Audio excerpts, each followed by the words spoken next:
Preview on Pirate Radio 92.7 FM in Greenville, 104.1 in Washington. We are on 1250. We are on 930. We are live online at pr927fm.com, and you can find the show on Facebook Live and YouTube and watch it yourself.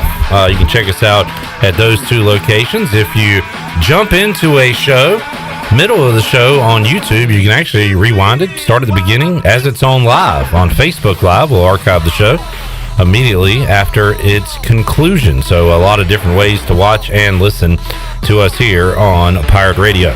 All right, we'll get your week started off right. We'll recap the weekend and tell you what's coming up in the world of sports and the world of East Carolina athletics. We'll dive into that with Ellerbe here in just a moment. At 3:30, Ronnie Woodward from the Daily Reflector will join us to talk some Pirate football.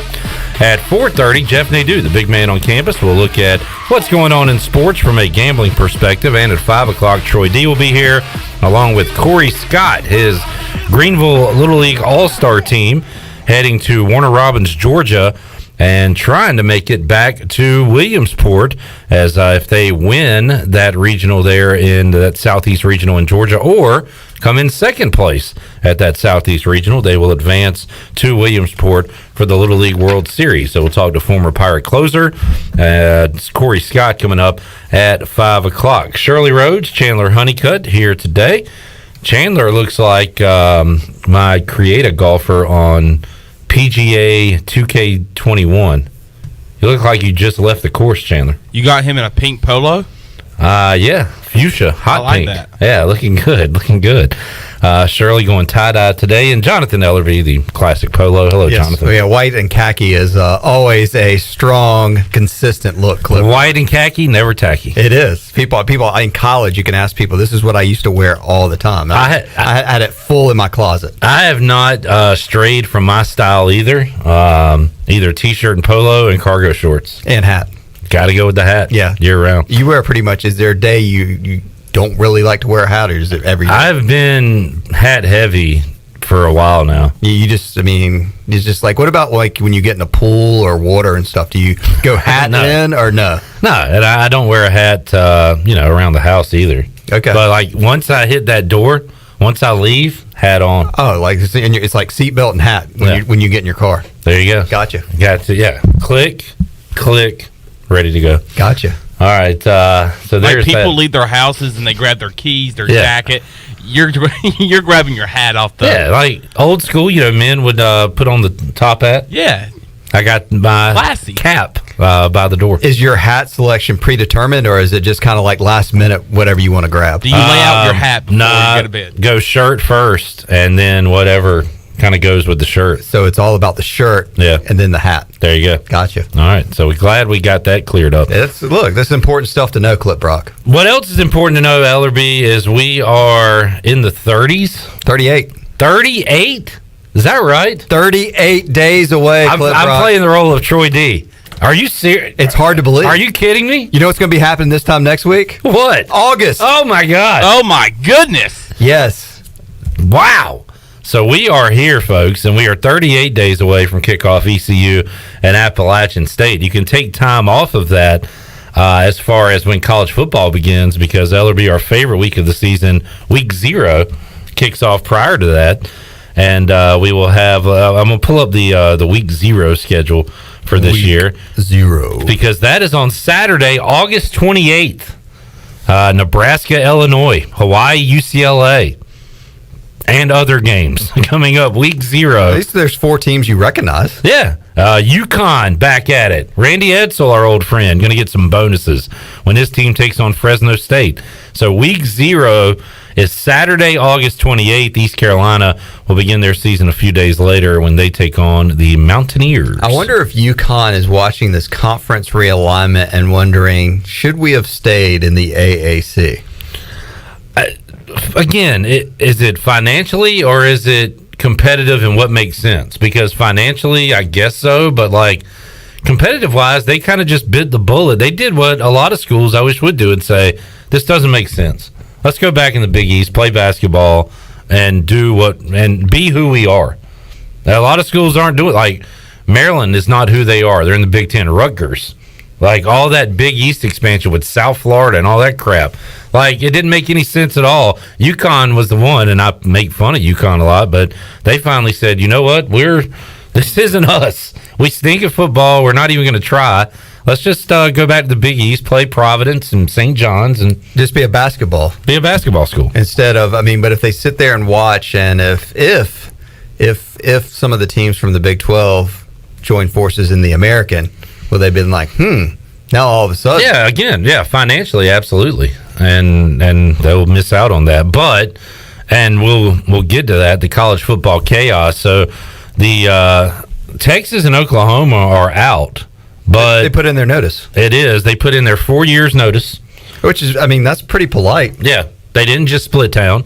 Although they could, I think they'll have to pay out a massive chunk of change to do that.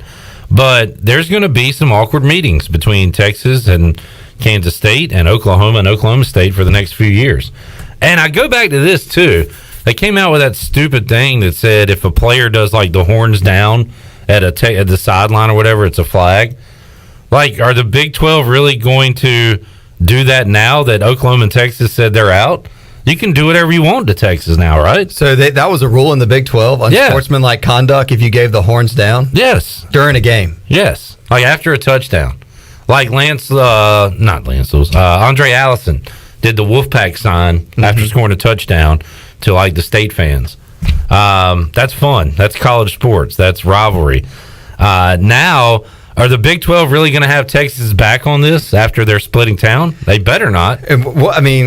What's the future of the Big 12? Because it creates just this mass. It was funny. You saw the Texas A&M shift during this. They were like, "Oh, we're not voting for this." To the president coming out like a day later saying, "You know what? Our teams will be ready in every sport, no matter who's in our conference." Yeah. And now, like the Big 12, the other 8 teams have to pivot. And what do they really have to offer to keep those 2 schools in the Big 12 without saying like, we're not worthy? You're going to take all the TV money if you stay, or we can try to regroup and go on our own.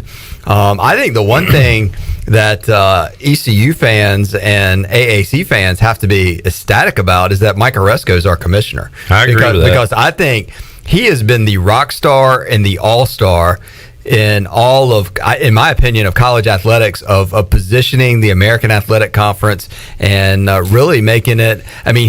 He'll stand up and talk the talk for the American, and I applaud him for his stances. And I feel like that maybe the American could come out, much better than where it is now. But I don't.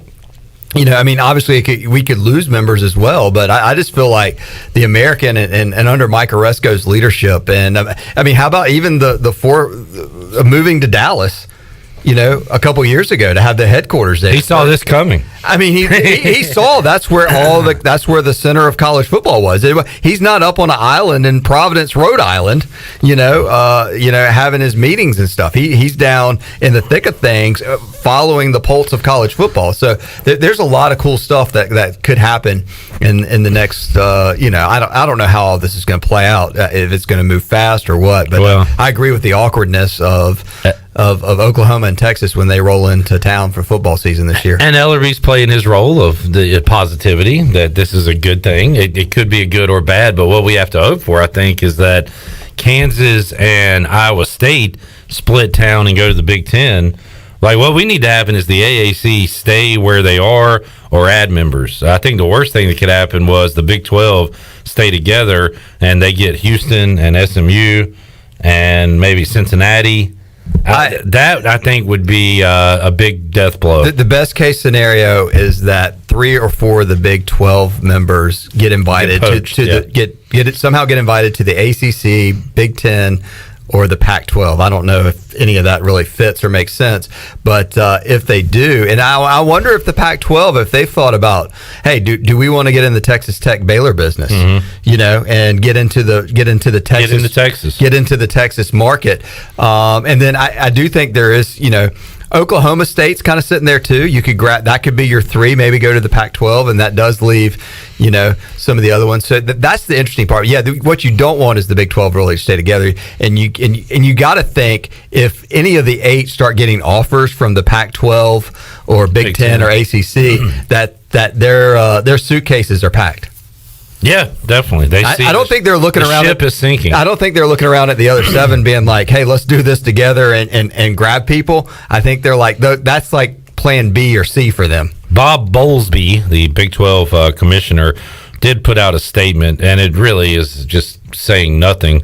Like his last sentence is, the remaining 8 institutions will work together in a collaborative manner to thoughtfully and strategically position the Big 12 Conference for continued success, both athletically and academically, long into the future. Yes. Well, a lot of big words. The academics is going to be important. That it always is, number one. It's about, they are student athletes. That they are. And he actually said student athletes in the statement. That's good. Did Texas and Oklahoma say that the academic strength of the SEC was better than the Big 12? Is that why they're really moving on? Was that? I haven't seen that about in writing, but I'm sure that was one of the. They like to align themselves with more academically thinking schools like Vanderbilt. Yeah, exactly. So college football craziness, it's happening. But again, this is. I don't know. It's so far in advance. What is the world going to be like? Like Lincoln Riley will be the head coach of the Cowboys in 2026. Mm-hmm. Steve Sarkisian will probably be at like some AAC school. Everything's going to look different then. What is the 12-team playoff? Where does that fit in to all of this realignment that's about to happen? Well, the big picture is it seems, and you start reading the articles on the interweb there, and the SEC is positioning itself to get a lot of money now, and positioning itself to be like a conference that ESPN spends a lot of dollars with, and the rest of them. Is it going to get to the point that the SEC is so strong with that 16 that are the ACC and Big Ten going to have to do a deal together to combine forces to get that amount of revenue? And you talk about so far in the future. We talk TV deals, but it's really just providers at this point. Who wants to get in the content business of college athletics? At that point, does Netflix want to own the rights to the ACC? Well, hell, ECU's playing a game on Facebook this year. Right. So, I'm just saying, in the big picture of things, who's going to own really East Carolina is, a majority of their stuff is ESPN Plus. Yeah. And that's a real big deal, I think, with ESPN and a lot of these providers now, is how much can we push on digital to have teams. We're going to have some big games, obviously on the main channels and stuff, but we want to push a lot of content on digital and create these other subscribing dollars and revenue. Robert on Facebook Live, you can chime in, be a part of the show on Facebook Live, on YouTube, on Twitter. He says, I feel like Sankey, speaking of the SEC commissioner, runs the NCAA. I will say that the SEC is the leader. Think back to last year at this time. I don't know the exact time frames, but remember when all the schools and conferences were saying we're not playing football, the SEC stayed firm. They didn't say anything. They were like, well, it's business as usual. Yeah, the dates are on the calendar. It was like the schedule. It's like Clip Brock's birthday. Yeah, it's right here. We're not changing it. And they stayed pat, and Mike Oresco stayed pat. It was a very small number of conferences that didn't announce they were, Well, it was the Pac-12 and Big Ten that jumped the shark early. They went out. We're canceling. Yeah. And everybody, and they're like, all right. Cool. We'll see you later. That side of the table's empty now. I think it was just last week, too, that wasn't it the SEC that announced that if a school has to can't play because of COVID, they forfeit the game. And then the NFL comes out like 2 days later. Yeah. It's kind of like, you want to talk about who really runs the world of football? It is the SEC. They come up with these programs and protocols, and it's like, gosh, that seems to make a lot of sense. I'm glad you brought that up, because I am interested to hear now what is the American philosophy going to be on COVID? I think Mike Oresco has just followed exactly what the SEC has said. And look, look, there's no need. If you want to say Power 6 or do whatever, then follow who the real power is, which is the SEC. And I think that they're the standard, they're the bar, and you see what they do. And then because, I mean, they have all the leverage in the world, so why not just mimic what they do? I mean, technically the SEC at this point is copying a page out of the American book, because we have Tulsa, which is in Oklahoma, and Texas schools in the American. Sankey is now looking at what Oresco's doing and saying, hey. But the SEC doesn't have any schools in North Carolina. AAC does. Not yet. ECU to the SEC. And the big question is, when does the pressure ever get to Notre Dame that they have to? Because the same thing with what you're saying about what does the college football playoff look like. Can Notre Dame survive as an independent? Probably not. And it all kind of goes back to your TV, your ways to consume media. Like, does that NBC deal, is that like a lifetime deal? Like, is that enough to keep them afloat? Or do they need to jump in? Or is the SEC powerful enough to, like, where they can make Notre Dame irrelevant, saying, hey, look, we're playing the SEC schedule of who we're playing. We have 10 of the top 25 in the country every year. I think they've kind of already done that. I don't know about irrelevant. I know Notre Dame is still good with Kelly and everything, Brian Kelly, but I do feel like on a college football Saturday, the focus is East Carolina, and then it's what SEC games on at 3:30, and you'll look at the night game, and that's usually not Notre Dame either on ABC. They usually have their own weird start time on NBC. I feel like they're overlooked in 2021 college football already. But the SEC strength of schedule, an SEC 9-3 team is going to have a stronger case than an 11-1 Notre Dame team when it comes to the end of the year, because they're going to say, hey, look, we lost in Baton Rouge by 6 points. And then, they're just going to be able to go down this, and it's going to be, I just don't know if Notre Dame's strength of schedule is ever going to be able to match that year in and year out of what the SEC schools in. And the way the college football playoff is shifting, it's going to be that you don't necessarily have to win your conference to get in. You just got to be one of those best 12 teams. Redbeard says Oresco needs to stop talking and start acting. I think he's just a big mouth with no action. Let's see if he can actually pull off what he's been talking about. All right. Yeah. Why has he not added Oklahoma State yet to the American? What the hell's he doing? Sitting on his couch? I really don't think the other 8 are ready to quite jump ship quite yet. I wouldn't be surprised if Oresco is. And really, it's 3 partners sitting there. It's the AAC, whoever's left in the Big 12, and then ESPN's probably sitting at the table too. So you all kind of work together and all listen and say, well, what's our best deal? How can this thing play out? And what's the future of the college, and it's going to be real interesting with this, all the new things in college athletics too, and the NIL. And the other crazy thing with college sports too is the transfer rule. Because you just have all these players that can transfer at least one time and not have to sit out. And at some point, you're recruiting, but yeah, you're still recruiting current college players to come and play. So it's all across the board, everybody is looking out for themselves, whether it be the schools and the presidents and all that, whether it be the kid looking to leave because he didn't get enough playing time, whether it be the coach that is going to get a raise if he goes to another school. Like, there's no loyalty. ESPN, who can get the best game on TV, the best game. Everybody's looking out for number one, and which is why I try to stay above the weeds on all that and just enjoy the athletics part of the football game. The best part, once you dive in all that other crap, Ellerbe, it's not very fun. The best part of being a sports fan is to figure out what time the kickoff is, and then turn the channel on right then and go, "You're looking live at Dowdy-Ficklin Stadium." Before that, subtract 4 hours and listen to the Bud Light pregame tailgate. Yeah, sure. But if you don't want to get like the weeds of like all the dynamics of of all the selfishness of the money of the off the season stuff, but like if you're looking for a good guy and all this, it's tough to find. Just root for your team and enjoy the game. It's just been one hypocrisy and just lies, and like the goalposts are constantly moving. It was just, really, it's why a lot of sports fans don't like politics, is because this is kind of the political aspect of it. And I know Texas has got a ton of billionaire boosters, and if they wanted to start in the SEC the next year, I don't think the $76 million would be that big. I wonder why they aren't. I don't know. Maybe they're just playing a game of poker right now saying, hey, look, we're willing to go 4 years. And they're just waiting to see if the other 8 schools are going to get offers, and it's going to dissolve, and they're all going to come to a mutual agreement. And no one, I don't know, what if, as I said, what if 3 schools get offered to the Pac-12, another 1 or 2 gets offered. I mean, you got West Virginia that's sitting on an island by themselves anyway, kind of in this East Coast time zone. The one thing I've heard that really kind of hurts West Virginia and all this, and some of the things I've read, is that, it's a mountainous state. It's a unique state, but like they don't have a lot of high access to high broadband internet.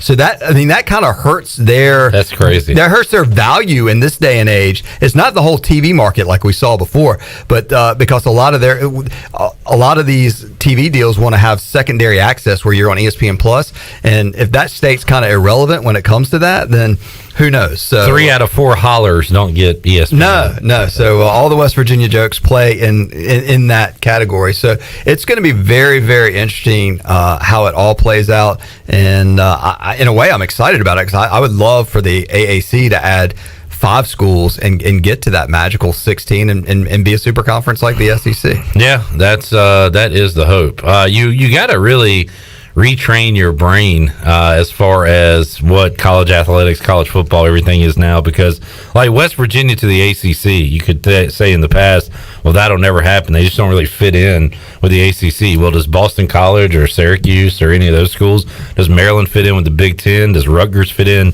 Like, it doesn't matter anymore. Like, everything's on the table right now. Nothing can be said that is impossible when it comes to college athletics, to realignment, to schools and where they end up. The power play is the SEC schools has so many good schools. Like the ACC has a few, but the SEC, top to bottom, is really strong. I can only think of maybe a few matchups like your Vanderbilts versus Missouris, or just, I'm trying to think of some other games. The Mississippi schools are good every now and then, but they don't offer much. But the Egg Bowl is always intriguing around Thanksgiving weekend. But but I'm just saying they've got LSU, Florida, Georgia, Bama, Auburn. Honestly, South Carolina is kind of the black sheep, one of the black sheep. I know, but most of their schools are all named after states. You just named them all. I mean, now they have Texas, Oklahoma, Kentucky, Tennessee, Florida, Georgia. I mean, we have nice cities in the American. Sure. And we have our own state, East Carolina. So no, I mean, they're the power, and they're only getting more powerful. And we'll just have to see. It's going to be fun to watch, and the fallout from it. I mean, what's funny, Ellerbe? The talks have been going on behind the scenes, but at this time last week, we had no idea any of this was going on, which is amazing. It really is, especially in today's day. These talks could have happened for 6 months. And like nobody caught wind of it or had it or anything. How did someone not hack a Zoom call during COVID with like the Texas people and Oklahoma people talking to the SEC? I don't know, but I want whoever was involved in these conversations in my corner. I want to be their friend, because they do not gossip. They can hold a secret. They can either hold a secret, or they take long boat rides somewhere, Now, if we see like dead bodies start ending up in the Gulf of Mexico, or I don't know, down there in Florida. Yeah, I mean, and the SEC is like an episode of The Sopranos here. Yeah. Come on, let's go for a ride. I'll pick you up in my airplane. We'll go fly for dinner somewhere and talk. So it's amazing, and all the stuff that people say, and it's going to be to me fascinating to watch how it all plays out. All right, Chandler, where's our rundown board? Are you okay? You seem, I don't know. You all right? I asked him the same thing when he came in. Why are you so down? Something going on? You don't want to talk about it? All right, that's fine. He's like Silent Bob now. Mondays are always a struggle. Okay. Especially when I stay back at home, because I have to get up early. Okay, just doing a long Monday for you. Yeah. Ready for it to be over with. And it's hot outside. It is hot. It's July. You know what next week is going to be, though? August. That's right. Good call. Does that make you more excited? Yes. All right, this is our last. That means fall camp is coming up. I love to do these. I'll definitely tweet this out Thursday. But this is our last Monday show in July. Thursday will be the last Thursday without a football game for the rest of the year. Like, isn't that fun to think about? There'll be a football game on every Thursday. Starting next Thursday. Who's playing? The Cowboys and Steelers in the Hall of Fame game. Okay. This will be the last Thursday without football for the remainder of 2021. Let's go. There you go. All of a sudden, I feel like it's Christmas. We pepped you up just like that. All right, Ellerbe, have you watched the Olympics? No. Yeah, I haven't either. I've watched one thing, and that's because I bet on it. I have zero interest. I know. I can't find a lot of motivation to watch it either. I don't even know who the stars are, and I listen to a lot of pirate radio, so I know the basketball team lost because I heard about the guy talking about it today. But no, I think the Olympics their time is past, and all the sports that matter for the Olympics, like track and gymnastics and swimming, they have world championships. So I really don't know, other than it's another big made for TV and media event where they try to make a ton of money. I don't really see the appeal. The NBA has the world championships. I don't know why golf is even an Olympic sport at all. And then I know 2 golfers got COVID and aren't participating in it because golf is the most international sport. John Rahm can't stop getting COVID. Yeah. What, a month? Yeah. I can't really think of it used to. The Olympic stories used to be cool because they would have these athletes that really sacrificed a lot, and they still do, and to get on a Wheaties box and other stuff. But there's too much of the professional. We don't care anymore. There's too much of the professional athletes in the Olympics. Yeah, but that's not a good argument. And there's a lot that aren't, Ellerbe. And too much politics in the Olympics. What about? But I don't know. The biggest argument, just aren't into it. I don't know if those reasons are valid. I think that's why the ratings are at an all-time low. I think also because there's such a massive time difference. There's a 13-hour difference between Tokyo time and here.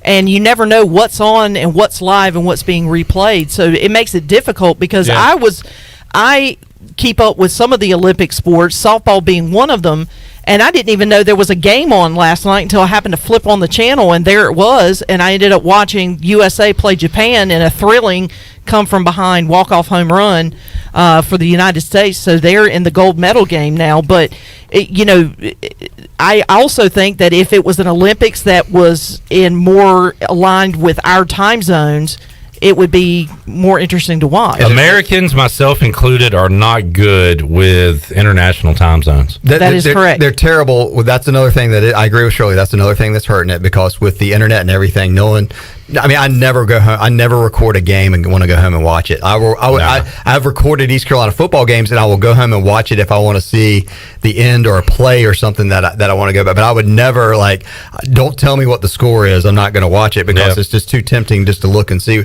what it is. The time zone is the deal, and then I also checking the scores are too. But I also, if you want to give the Olympics a little bit of a defense, is that there also wasn't a traditional build up to it because of COVID. The big news was the delay of not having fans, and then who's going, who's not. So there was a little bit of that. But as I said, it gets back to my original point. The Olympics is past its time of usefulness. Yeah, it's kind of like Texas and Oklahoma in the Big 12. It's like Saturday Night Live and late night talk shows. We've had this discussion before. They used to be institutions, and now it's just like a dinosaur. Yeah, Letterman and Leno, and I don't know. And the guys that filled in after them have had their little bit of splash with it, but I just don't think. But then it all just became like a political show, which we're Well, and honestly, content and everything's been moving to YouTube and all these other places. It's just the same thing with your 6 o'clock. I saw an article about, and I'm a big podcast fan. Podcasts have hurt those too, because that's where I get my comedy now. Right, I don't have to go to the late night talk show. Well, and it gets back to your point. Those shows became more political and less comedy. So if you want to just go find your real comedy, then you go seek out the comedy on a podcast or somewhere too. So there's a lot of that all in play. And so no, I have not watched any Olympics. Do not plan to watch any. All right. Not because I'm protesting or anything, but I just don't. Ellerbe is protesting the Olympics. You heard it here first. It's because I just don't find it interesting or worth or value of my time. Mike said the SEC Oklahoma Texas meetings took place in the mountains of West Virginia, where there's no outside communication. Very good, Mike. Dead on, Mike. Well done. That's the guy that's thinking where there's no broadband internet or anything. All right, cell service. Our final thing here on the rundown: Friday Night Lights. So Saturday night, Judy asked me if we have Hulu, and I was like, "Here's what we have: Netflix, Disney Plus, ESPN Plus, Asteroid, Amazon Prime, freaking Peacock, Paramount Plus. I got everything but Hulu and Apple TV, so I can't watch Lasso, which I'll probably end up getting that crap. So she wanted to watch a show on Hulu. We get Hulu. We realize the damn show don't come out until mid-August. So I'm like, all right, I'm going to find something on Hulu. And I started watching Friday Night Lights. Now, who here has watched Friday Night Lights? I've seen the movie. Ronnie Woodward has. I read the book. Ronnie Woodward. We'll talk about it with Ronnie. Pretty good show. It's football. It's a high school drama, but the high schoolers are like 38 years old, so you don't feel too creepy about watching it. It's kind of like 90210. Yeah, kind of. Yeah, you got Luke Perry, who's a 42-year-old. But no, it's a pretty good show. So I watched that on Hulu over the weekend. That's my new binge that I'm going with. I've got to watch it. Yeah, you've never watched it? I've never seen it. It could be right up your alley. I know, but that's why I want to watch it. Yeah, okay. Can you get Apple Plus tonight and give us a review on Ted Lasso? Why the hell not? Why not just get everything? I mean, you're like a subscription junkie. I am. You need to go to a meeting? And it's killing me. I'll never financially recover from this. My name's Clip, and my debit card gets hit every day with some sort of subscription fee. So, hey, Clip. You're not a TV guy, Ellerbe. Are you watching any shows right now? Any programs? I can't tell you. I mean, we got hooked in on the Ozarks during COVID, but like need a new season of that. Yeah, I have watched the first season of Ted Lasso, and it was hysterical. And I am looking forward to somehow dialing into Ted Lasso, the new season. Wait a minute. So you mean getting a password and doing it illegally, or you said that very strangely? Diving into season 2. Maybe I know people that might want to watch it together, and so. All right, Chandler, are you watching anything? No, not at the moment. I want to get back into The Sopranos. Yeah. I want to give that a second chance. And then tonight, me and my roommate are going to watch, I think, the new Space Jam.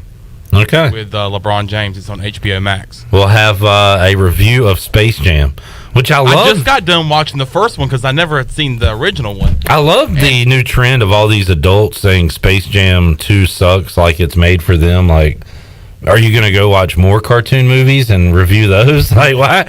What did you think it was going to be? Who Framed Roger Rabbit? Hey, that Jessica Rabbit was a good-looking gal. All right, Ellerbe, thanks for hanging out. See you next week. See you in August. That's right. No more football every Thursday, what I'm hearing.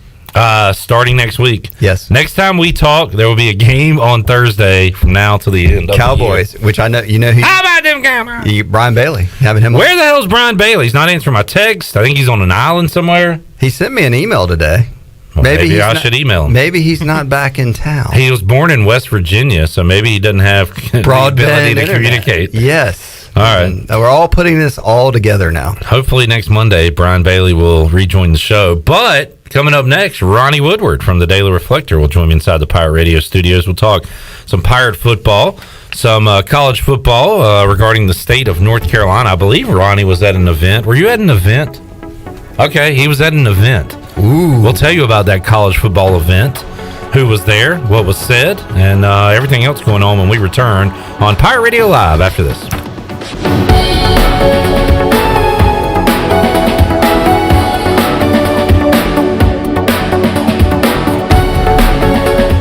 Hey Pirate Nation, Lindsay Gray here with Carolina Caliber. In 1960, my granddaddy started his firearm business right here in Eastern NC. Still family owned and operated, we have the area's largest selection for outdoor shooting sports and accessories and are one of the nation's top firearm dealers. At Carolina Caliber, we have everything you need from hunting, home defense, and personal protection, including a wide variety for ladies and youth. We buy, sell, and trade. It's a time-honored tradition. Visit us at Carolina Caliber on Fire Tower Road in Winterville. There's no better time to drive away with a quality pre-owned car, truck, or SUV from Greenville Auto World. Greenville Auto World is your authorized rough country dealer. We specialize in lift and leveling kits along with custom wheel packages. Whether you're looking for ground clearance or enhancing the appearance of your vehicle, trust our team for your off-road experience. Greenville Auto World, 3840 South Charles Boulevard across from Hardee's at Bell's Fork, or online at greenvilleautoworld.net.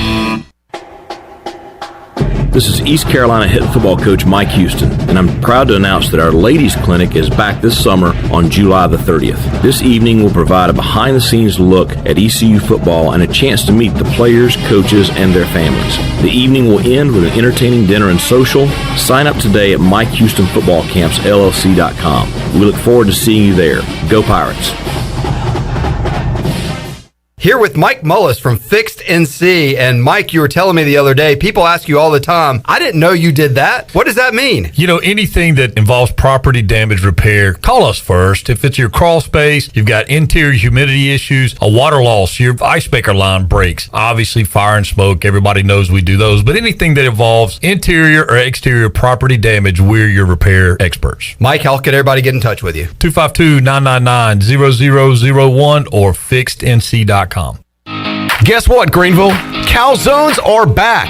Community Calzone is the only restaurant in town specializing in calzones. Choose from over 50 different calzones, or you design your own with unlimited options, including vegetarian. Community Calzone also features wings, huge salads, and more. Plus, they deliver to almost everywhere in Pitt County. Located on Greenville Boulevard next to Ashley Furniture Warehouse, they're open for lunch, dinner, and late night for dine-in, pickup, or delivery. It's Community Calzone. Hi, this is Jeff Charles, and welcome inside the booth. Mark it down, July 1st, 2021, the day college athletics changed forever. Some thoughts next. Baltimore Orioles baseball. That is drilled to right field by Santander. At the wall, it is gone! Into the fourth row. Anthony Santander, he needed that in a big, big way. A blast off into the right field, seats his 5th home run of the season, and the Orioles get some insurance in the 8th. It's 5-3. Catch all the O's action right here on Pirate Radio, your home of the Baltimore Orioles. We all knew it was coming. Name, image, and likeness. College athletes can now profit by marketing themselves. The transfer portal was first, where athletes basically now have a free agent system where they can go from school to school. And get ready, because it's coming. College athletes are going to unionize. Isn't it amazing how coaches, administrators, and the NCAA have changed their tune on all of this? The same people who just a couple of years ago were dead set against athletes profiting with their NIL are now applauding it. Here's what Clemson coach Dabo Swinney said in 2014. If we pay college athletes, you lose me. I'll do something else. Fast forward 7 years, and old Dabo told his players he is excited that athletes get to profit off their NIL. Countless others said the same thing. Where are the resignations? Come on back again next time, and we'll visit inside the booth. This is Brian Packard, ECU former baseballer. You're listening to Pirate Radio, the voice of Pirate Nation.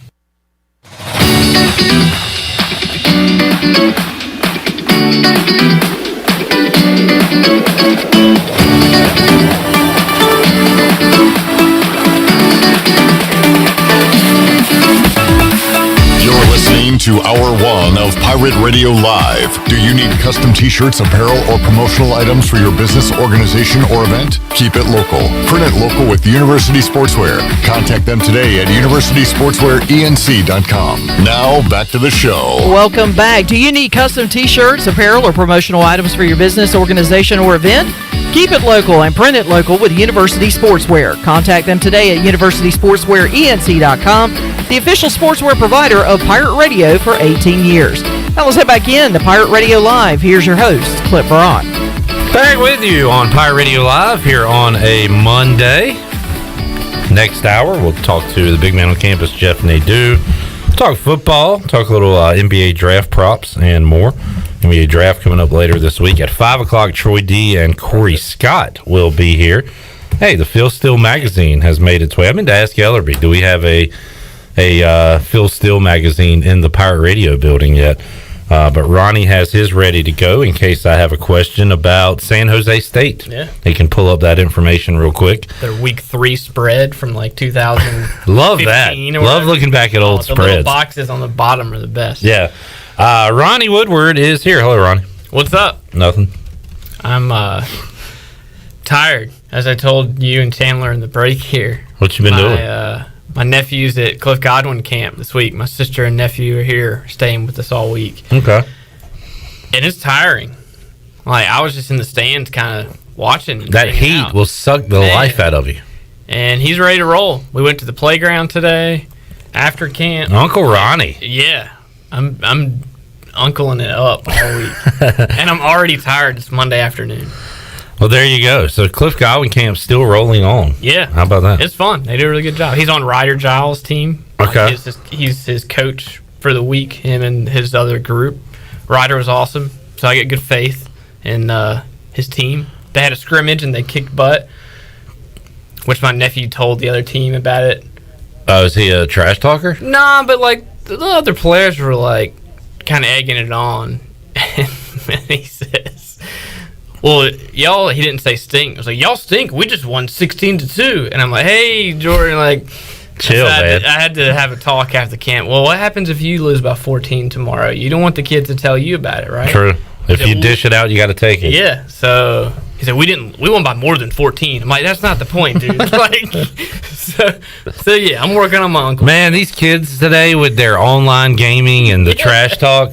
But it is nice to see they take it out in the real world and don't just talk behind a fake username online. Yeah. No, he was. If you're gonna talk, you got to say it to their face. So at least he was telling the kid the score and why they won. And I was just like, all right, man, let's move on here. We don't need to do that. All right, we're watching the basketball tournament, and it's coming down the wire. Although I did just see there's some mixed doubles ping pong on NBC Sports Network. Ronnie, what do you want to watch? We got a tie game with 3:45 left in hoops, or we could go mixed doubles ping pong. So I'm anti-Ellerbe on this one. I love the Olympics, especially the summer. I was leaning towards ping pong anyway. Let's do it. All Ping right. pong too, definitely. So you've been watching the Olympics? As much, No. as much as I can. I got a 2-month-old at home too, but as much as I can, for sure. I like it. For sure. All right. I don't think I'm going to open this up on the air in this debate, but I have a good Olympics hot take that used to be a hot take. It's the long. Well, you got to say it now. The greatest Olympian of all time. Who do you go with? I guess Michael Phelps. Yeah. I can always argue another person, but it's kind of a long-winded argument. Who? Well, just say the name. I think Usain Bolt is the greatest Olympic. Okay. I don't really have passion about this topic, so I don't really care. I like the track stuff. Yeah. The premise to me in general, the short version, is that I know Phelps has like 1 million medals. And if you go just on he's won the most medals, totally get it. But as we see in this commercial here, especially in the Olympics, you're talking about a world. Not everybody can swim. Not everybody has access to a pool. It's kind of an access. Everybody can run. Literally, what do you do? I have obviously a baby at home. She's going to learn to crawl and then walk and then run. Mm-hmm. Everybody can run. 99% of the world can run in every country. All right. And this dude and he's the best of all time. The best person to ever run. He did. Yeah. I see your point. When you're a kid, what do? You play tag. You don't say hey man, let's go practice the butterfly. And he became the greatest tag player ever, basically. All right. That's not a bad take. Yeah. Anybody can do it. John Moody says the best Olympian of all time is Kurt Angle. That's a good call. Greatest intro. Dun, dun, dun, dun, dun, dun, dun, dun. But the Phelps thing's hard to argue. I get the medals. Definitely, he's you can't argue. He's the most decorated of all time, correct? I just think what Usain Bolt did was pretty amazing, considering that everybody can run in every country, pretty much. Go ahead, Chandler. I sat a couple rows back of Scott Hamilton at a Tennessee Titans game before. There you go.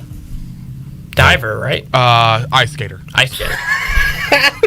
He dove into the ice, which was, I think, incredible. Here we go.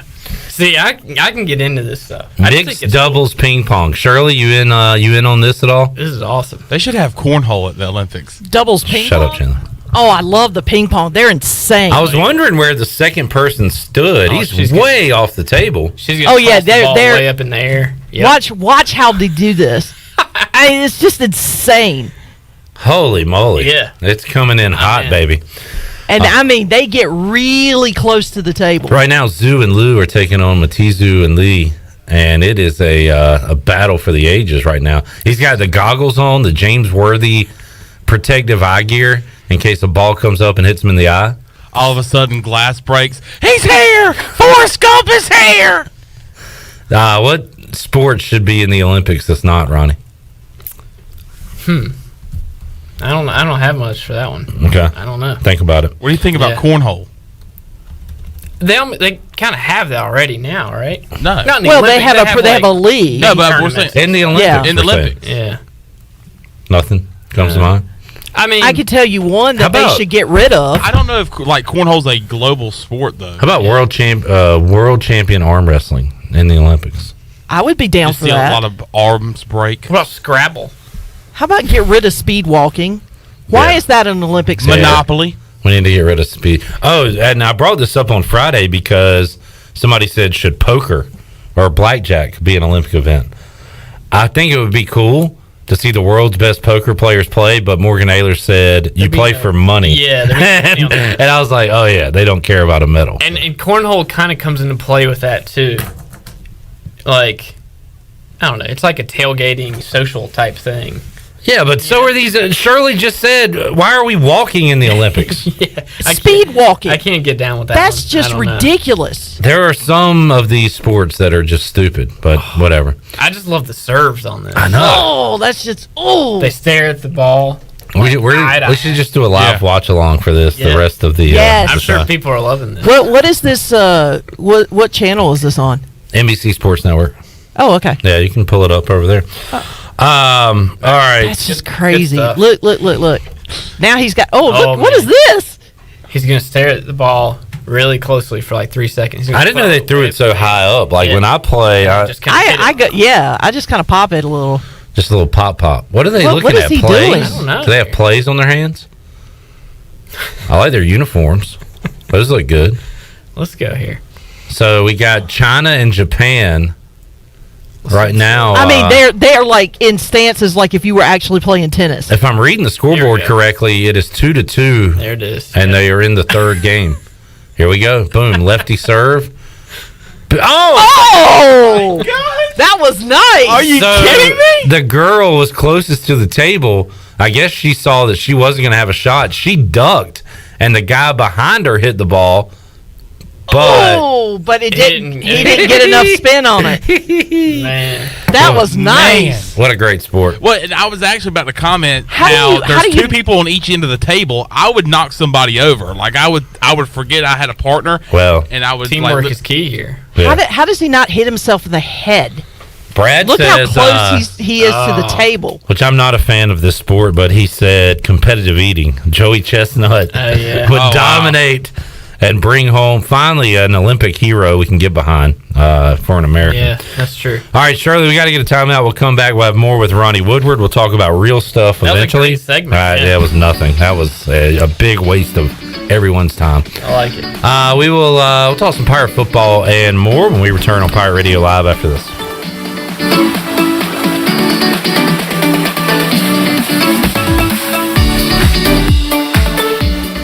Hey Birdland, experience an Orioles game this season with the convenience and privacy of your very own suite. Choose from an array of options and prices to gather with family and friends or entertain clients. Each suite features climate-controlled interior seating, a private restroom, and comfortable outside seating. Plus, enjoy the best views of Camden Yards. Suites can accommodate 8 to 22 guests. Capacity is limited, so select your dates and purchase tickets now. Learn more about single-game suites at Orioles.com/suites. Introducing Tommy Club, the best car wash value anywhere. Starting at just $19.99 a month, you can wash your car as often as you like. And also take advantage of our express lanes exclusively for Tommy Club members. You can enjoy a gentle belt conveyor ride to a spot-free shine faster and as often as you like when you're a member of Tommy Club. Plus, our vacuums and mat washers are always free. We're Tommy's Express. Tommy's Express Wash, now open on the corner of Greenville Boulevard and Red Banks Road in Greenville. This is Dr. Phil Perdue with Orthopedics East and Sports Medicine Center. My colleagues and I recognize how difficult this time is for everyone in our community. We continue to see patients during the week while taking precautions to keep everyone safe. Our extended care clinic is now open on Saturdays and Sundays from 10 a.m. to 2 p.m. so you can avoid the emergency department for your urgent orthopedic care. For more information, please contact us at 757-2663 or visit our website at orthoeast.com. University PC Care has been the Pirate Nation's go-to IT expert since 2006. They thank you for your continued support and trust during these trying times. Many services can be done remotely and free pickup and delivery is available. As a Dell business partner and Apple authorized service provider, you can count on University PC Care for all your personal and business tech support needs. To make a remote appointment or to bring in your device for service at their Greenville or New Bern locations, call 558-1280 or go online at universitypccare.com. At Jimmy John's, we don't make sandwiches. We make the sandwich of sandwiches. We use fresh veggies because we don't hate salads. We just feel bad for them. We make our sandwiches exactly how you want because you're the one who's eating it. And we bake bread all day, every day because stale bread isn't bread. It's croutons. Sandwich history is written by the victors. Good thing we have legible handwriting. Jimmy John's, the sandwich of sandwiches. Order pickup or delivery on the app. In studio today with Slalom, also known as Danny Callis to his friends and family, why F3? Oh, there's too many reasons to list. It started off for the fitness, the F1, but I found so much more in embracing the F2 and 3, which is fellowship and faith. Coming out here with a great group of men, becoming better. It's been better for me, it's been better for my family. Enjoying coming out here with Messi, my 2.0. We went to dad's camps. F3 just offers so much. There's just too many things to list. I love it. One letter, one number, F3. Learn more today at f3enc.com. For years, Callie Ann Phelps has been singing about Phelps Chevrolet. Phelps Chevrolet is the one for you. Low prices, service too. See the big dealer right away. Carolina's finest, Phelps Chevrolet. And you'll agree with what Skylar Phelps has to say. Nobody beats Phelps Chevrolet's prices. Nobody. The name you can depend on. Phelps Chevrolet. Get you one. Find new roads with Chevrolet. Then come find yours at Phelps Chevrolet in Greenville. Hey Pirate fans, it's time to get that yard done right with the new John Deere mower from Quality Equipment. Our premium lawn care lineup is what every homeowner needs this spring. A John Deere will change the way you mow with easy-to-use attachments, effortless steering, and intuitive controls. Right now, save up to $700 on X300, X500, and X700 series mowers. Learn more at QualityEquip.com and get quality done right. Offer ends 10/29/21. Some restrictions apply. See dealer for details. Hi, this is Morgan Ehlers, and you're listening to Pirate Radio, the voice of the Pirate Nation.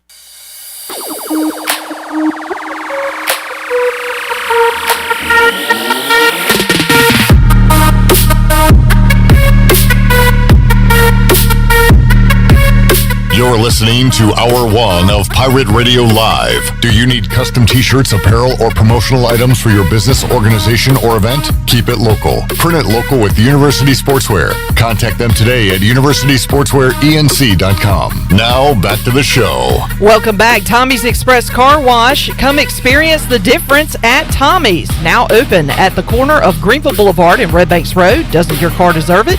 Visit Tommy's Express Car Wash today. Now let's head back in to Pirate Radio Live. Here is your host, Clip Rock. All right, some Washington football team news. The Washington football team has signed Jonathan Allen to a 4-year extension. So they are, it appears, let All-Pro Brandon Sheriff walk on the offensive line and try to sign all those defensive players that they've drafted. He is a defensive lineman, and that is their MO right now. They have a top 5 defense that they have put together, and they're going to try to keep all those intact, and hopefully Chase Young will be a Washington Guardian for the remainder of his career. What do you think about the Guardian's name, Ronnie? I don't mind it. So it's got, it's weird when you first hear it. Yeah. It does have some relevance for Clevelanders. And really, when you think about it,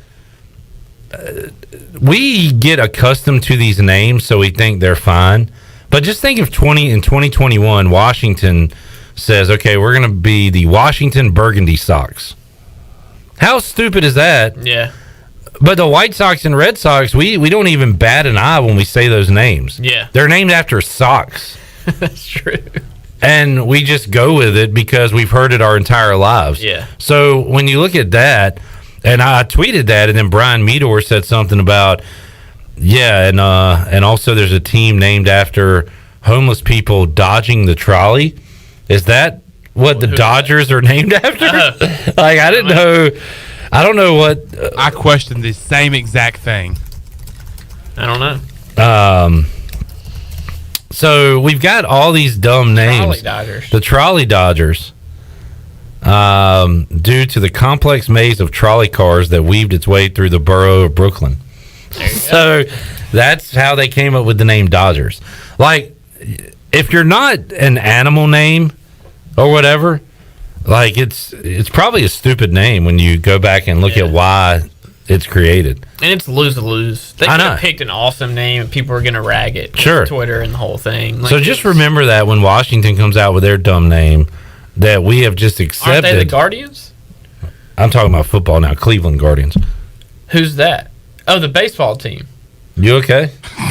I thought you were talking about the Washington. I called them the Washington Guardians as a joke because they're changing their name. No, I thought that and legitimately Cleveland. was what the football team did. Wait, you thought Cleveland and Washington called their team the Guardians? I just saw somebody was called the Guardians, and I figured The Cleveland Indians are going to be the Cleveland I Guardians. didn't know that. Ronnie's been in uncle mode. Hey, man. Give him a break. Yeah, I didn't know that. Chandler, you going to pick on this guy like we pick on you? No. Okay, all right. I feel his pain.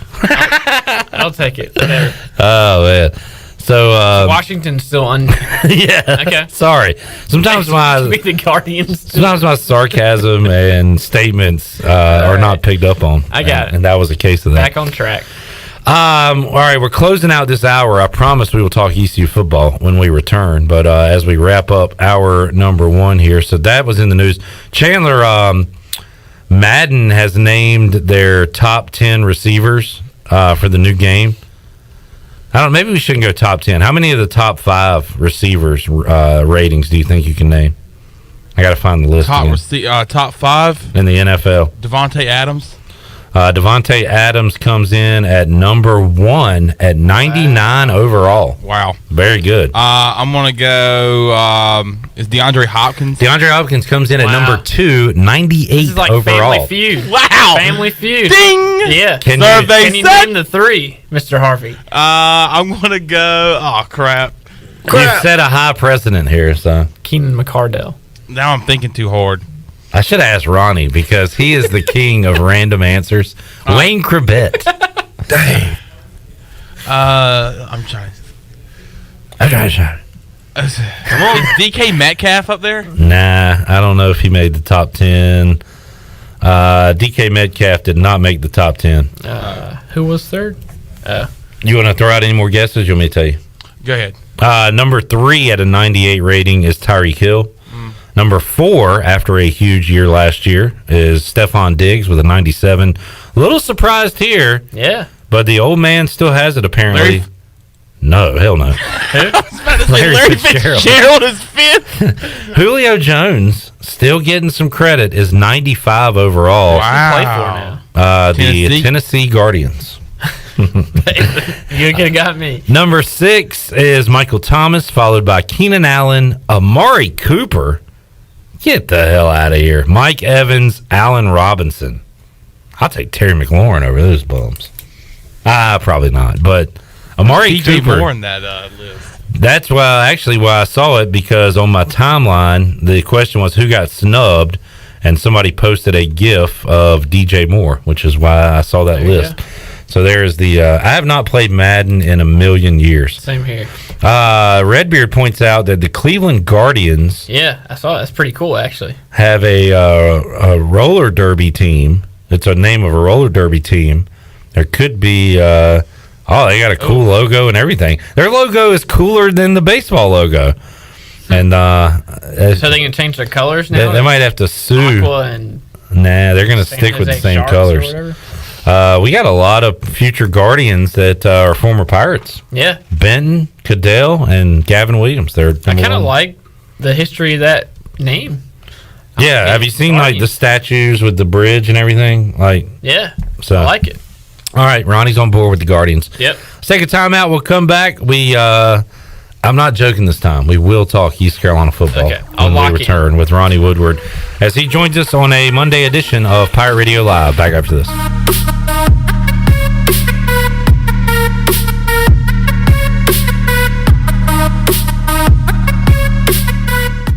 The Pirate Radio Podcast. Now, Wes, you have a incredible ability to be able to spit off our IP address, but not have your zipper up on your pants. It's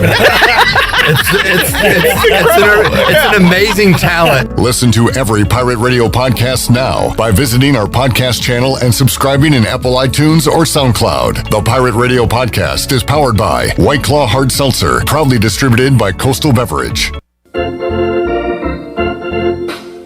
Down East Wood Ducks baseball is back. Come out Saturday, July 31st for the Beach Jersey Giveaway, presented by Lenore Community College. Free to the first 1,000 fans. Be sure to purchase your game tickets in advance at woodducksbaseball.com or call the Wood Ducks offices at 252-686-5164. See you at Granger Stadium when gates open at 5 and first pitch is at 6. Go Woodies!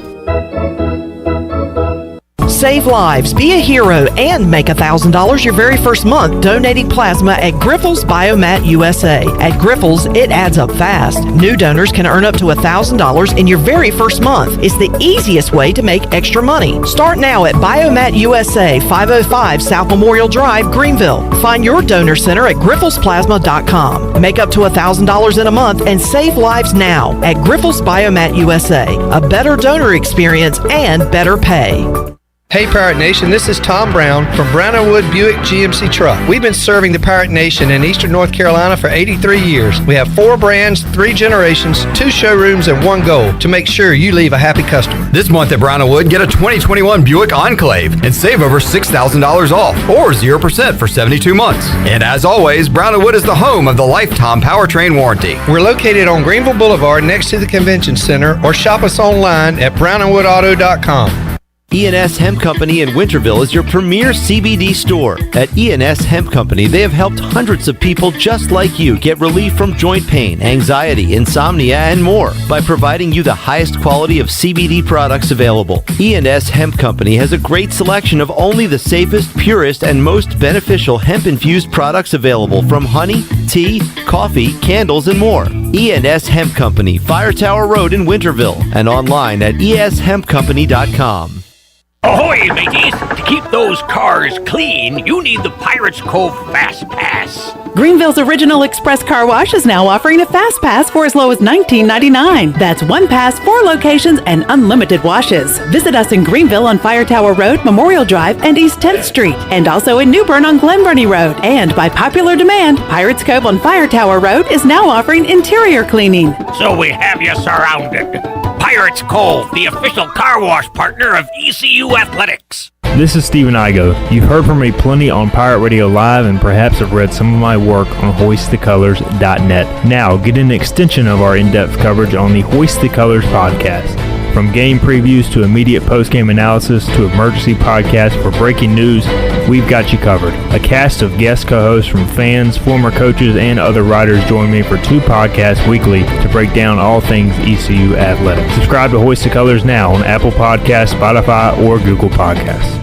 Ahoy there, mateys! It's Captain Jack Spare of R&R Tire Express, your local tire and wheel shop in Greenville, offering affordable, easy payment options for easy ownership. Savvy? Our customers love our treasure of tires and wheels, easy payment options, and customer care package too. To learn more about R&R, stop by 3920 US 264 or rnrtires.com. This is Pirate Radio, WGHB Farmville, W224EI Greenville, WDLX Washington, and W281CH Washington.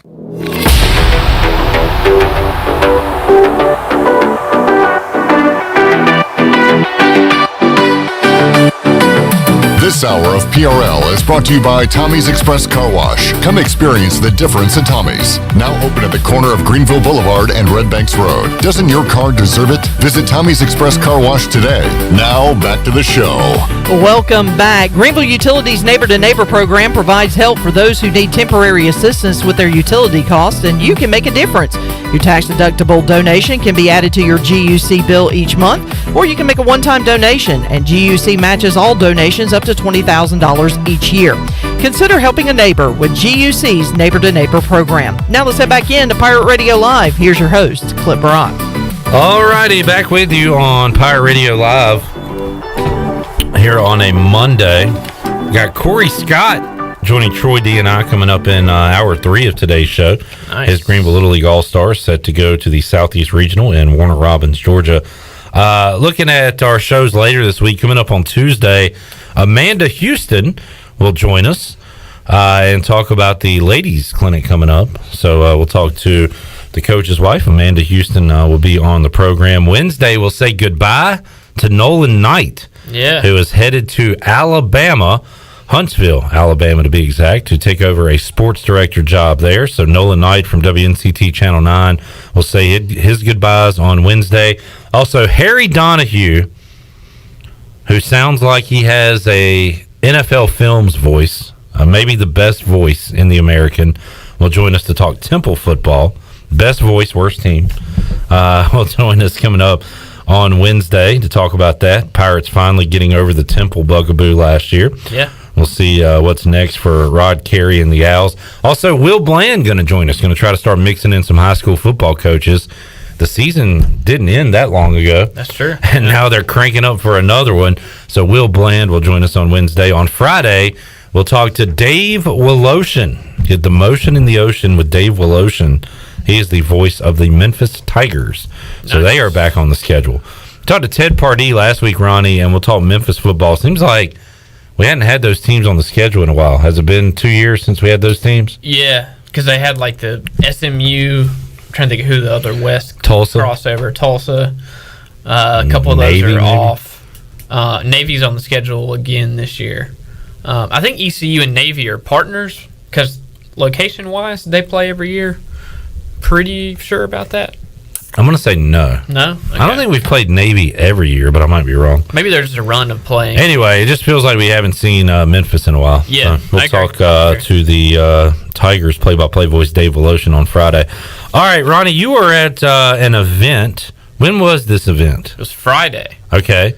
The Bill Dooley Pigskin Preview. Now, this happens every year. I always see pictures of it, and people talk about it. I was kind of surprised to see it was going on this year in person, and I thought it was really cool that it was. So explain this event. There's different coaches from across the state of North Carolina, right? Yeah, it's mainly the Triangle guys, Cutcliffe, Doran, Mac Brown, the ACC guys. The Wake Forest coach isn't there. I think because there's certain counties, high school counties, like Pitt, Durham, Orange, Wake, or whatever, whatever they're at. And it's really a fundraiser. The A&T coach is there, North Carolina A&T, and then the ECU coach because of the Pitt County angle. But it's really a neat event at its core, is raising money for scholarships for one high school kid for each of those counties. I think it's either 4 or 5 counties of a senior, usually a senior football player who gets it. There's a kid from Conley, I think last year, that got it for Pitt County, and then a kid from Aden-Grifton that got it this year, and he ended up winning the big scholarship they give among each county. They pick one for the whole state.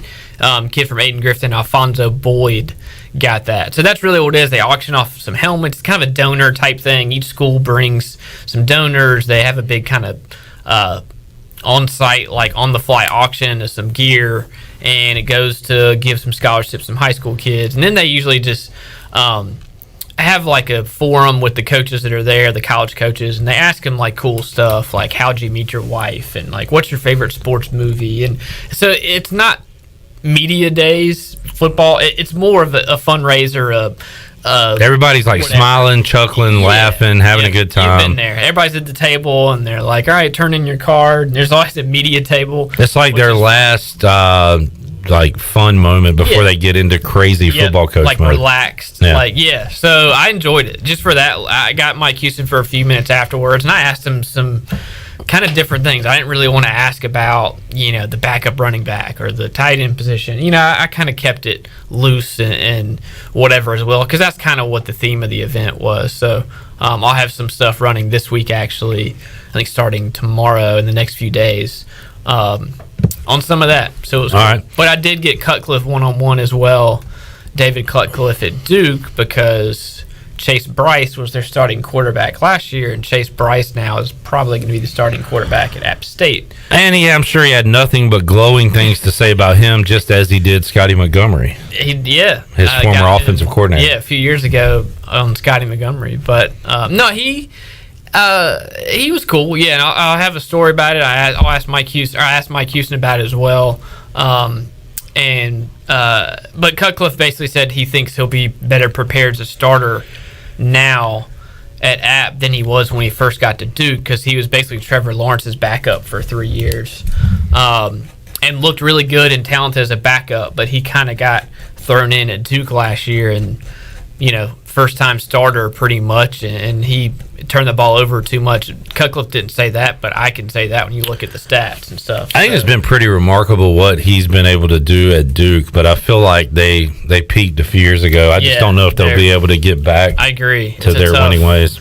It's not the easiest job in the world. I just kind of think, but yeah. So that was cool. It was nice to get Cutcliffe's insight, and he was super nice to me. And said, I told him what I'm doing. Hey man, I cover ECU.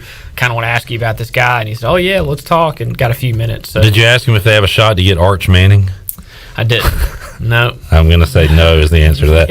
I always hear at that event, Ronnie, about how much the helmets are auctioned for.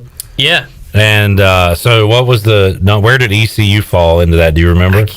I want to say a lot of them were in the like 2,000-ish range. They were all pretty close. Yeah, was there one above the rest? So NC State had 3 different people bid $3,000 each, because they had the red slobber and wolf hat helmet, right? But ECU's looked really good too. I think it was a new one. It was slick. It looked good. I thought those two were the best. I thought just kind of looked the coolest. But yeah, NC State totaled 9,000, which is pretty awesome. Wow. Just 3 times 3. I think ECU's went for 22, 24, somewhere in there. They were all in that same kind of 2,000 to 3,000 range. But it was interesting. Torrey Holt was there and Dre Bly was there.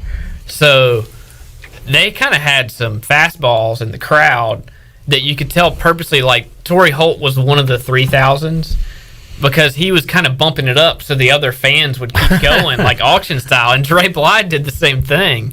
So ECU needed like a Jeff Blake or somebody in there to kind of up the game a little bit. So that, yeah, it was a little bit of a cheat code. But again, it's to raise money, and it's all a good cause. So hey, if you're going to get people to go up on the auction, then do it. So yeah, NC State won that prize monetarily for sure. But it was fun. It was a cool event.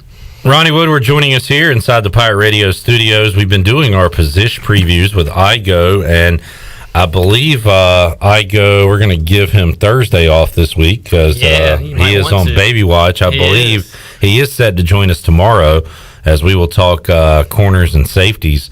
So we'll talk secondary, and we've just about hit everything at this point, Ronnie. I think the biggest... All right, I'll ask you a question. What is what position group is the best for East Carolina in 2021?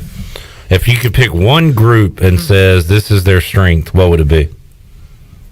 Man, that's okay. I'll let you think for a minute. In years past, it's almost always been wide receivers. That was my but I don't know if... I don't think that's the answer this year. I think you... go ahead. I thought maybe receiver. I would say, by the way, there's a good, or not a good chance, but you might be on phone watch like you were with me. Remember, you texted me and you're like, hey, can 4 o'clock work tomorrow? Oh, true. Yeah. And I was like, yeah, I'll be there. And then I called you like an hour later. I might have a contingency plan. I'm heading to the hospital. I think Igo's on that plan this week. Anyway, I mean, linebackers, I like linebackers, and I would say I would take running backs right now, even though there's only 2, and even though they've only had 1 year, I would say they maybe you could argue QB, depending on Mason Garcia and what's behind Holden. If you're just thinking like talent-wise, like quarterbacks, I think. But I would take running backs out of any of the other offensive position groups right now. Yeah. And I've been raving about the linebackers, Xavier Smith. Yeah. I'm a big Bruce Bivens guy. See what Ramseur can do. Jeremy Lewis is kind of a wild card. Yeah, and it kind of depends on, too, do you count like a Jairo Wilson or Stringer as a linebacker or a DB? Yep. Do you count Lewis as a linebacker or a DN? He's an outside linebacker, technically. So I like that linebacker group that they put together. I'm with you. No, we're on the same page. And running back makes... The only thing why I didn't think running back, just the depth. Usually it's like, oh, they have 3, 4, 5 guys. We don't know really anybody right now. Behind the two, it's, if one or two of those guys get hurt, that all of a sudden goes from a big strength to a big weakness. But the thought is, we didn't really know Harrison Mitchell at this time last year. Exactly. Yeah. So maybe there's a couple more of those guys on this roster. Yeah. Whether it's Jamon, or Pop, those newcomers that have come in. I say quarterback, I was stuck in my mind only because I was looking when I was filling out my preseason poll the other day. Obviously, I used the handy Phil Steele. The quarterbacks in this league, Desmond Ridder, Dillian Gabriel, Cincinnati, UCF, I'll give you a first team, second team in the preseason. Can you name the third or fourth in the Phil Steele preview? Probably not by name, but I'll just say like SMU and Houston. Nope. Okay. Nope. Wait, wasn't Holden Ahlers up there? Ahlers is third. Yeah. So fourth, when I saw that, I was just like, whoa. Evidently, there's not many quarterbacks I'm not coming say back Navy or South Florida. I mean, or there's Temple. no way I think you could get it, honestly. I'm just thinking of teams, really, at this point. I'm not going to say Tulsa. I don't know if it's right. I'm running out of teams. Cade Fortin, South Florida. Yeah, I don't know who that is. I mean, I mean. So this. So basically, like all the teams you mentioned, like Memphis. Somebody from Tulsa, new quarterback. SMU is going to end up throwing 8,000 yards this year. So Oklahoma transfer. Yeah. So there's just a lot of new quarterbacks, which is why I think, ECU has an experienced quarterback, very experienced quarterback, and a talented freshman. So but you're okay. There's value in that. There is. Is what I was thinking. If everybody mostly in the league is breaking in a new starter, you got a dude that started for however many years, 3 years, working on 4 years. I mean, that's why I thought quarterback, because of the talent and experience combo. Shirley, let's get a break in. We'll come back. We'll have more football talk. We also have a question from, was it Robert who asked it? Let's see. It was, Johnny, our basketball guy. What's Ronnie hearing about hoops leading up to the fall? So we got some more football talk. We'll talk some Pirate basketball and a little bit more. One more segment to go with Ronnie Woodward after this.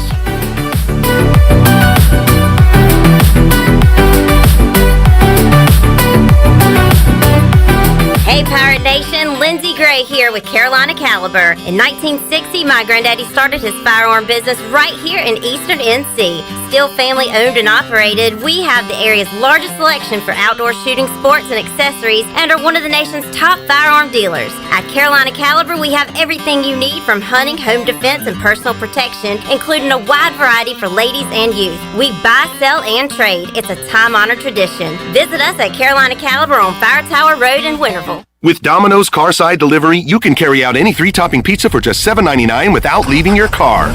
So you don't have to interrupt your kid's favorite song. And we'll all be friends just for one day. You can interrupt this, actually. Next time you carry out 3-topping pizzas for $7.99 each, try Domino's Carside Delivery. Just pull up to the store, check in online, and Domino's will bring your food to you contact-free. Carry out only. You must ask for this limited time offer. Prices, participation, and charges may vary. Excludes XL and specialty pizzas. Crust availability varies by size. Message and data rates may apply when using Domino's Carside Delivery. If you're recovering from an injury, getting back into sports, dealing with everyday pain or fatigue, then Kinetic Physical Therapy and Wellness can help you get back on track and live well. Kinetic has a saltwater heated pool, perfect for athletes with ankle and knee injuries, that will allow you to start training and running sooner during the recovery period. This is Dr. Shondell Jones, and you deserve to live well.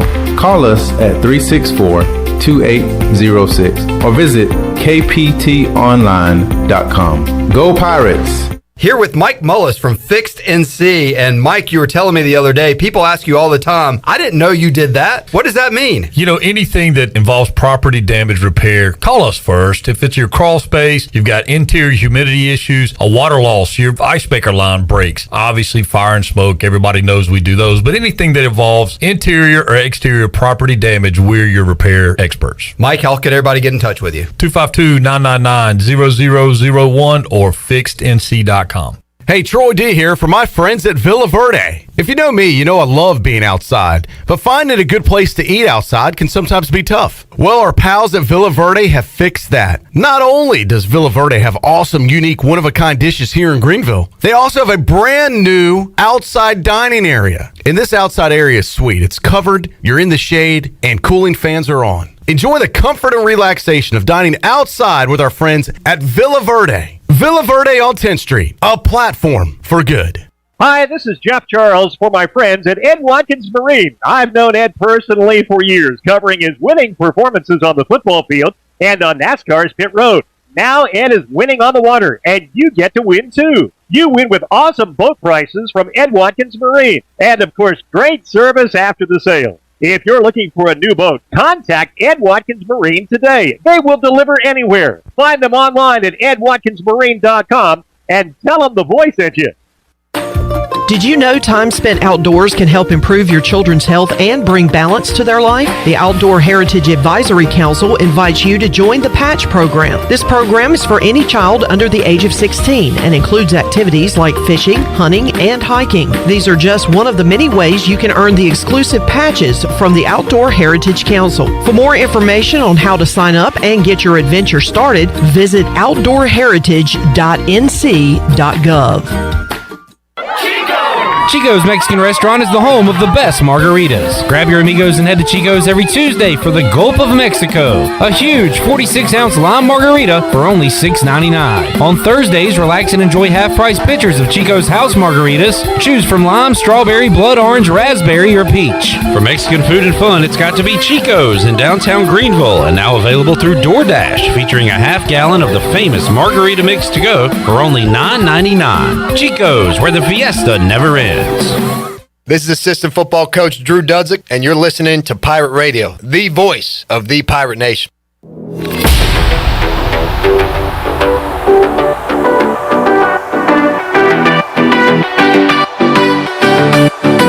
This hour of PRL is brought to you by Tommy's Express Car Wash. Come experience the difference at Tommy's. Now open at the corner of Greenville Boulevard and Red Banks Road. Doesn't your car deserve it? Visit Tommy's Express Car Wash today. Now back to the show.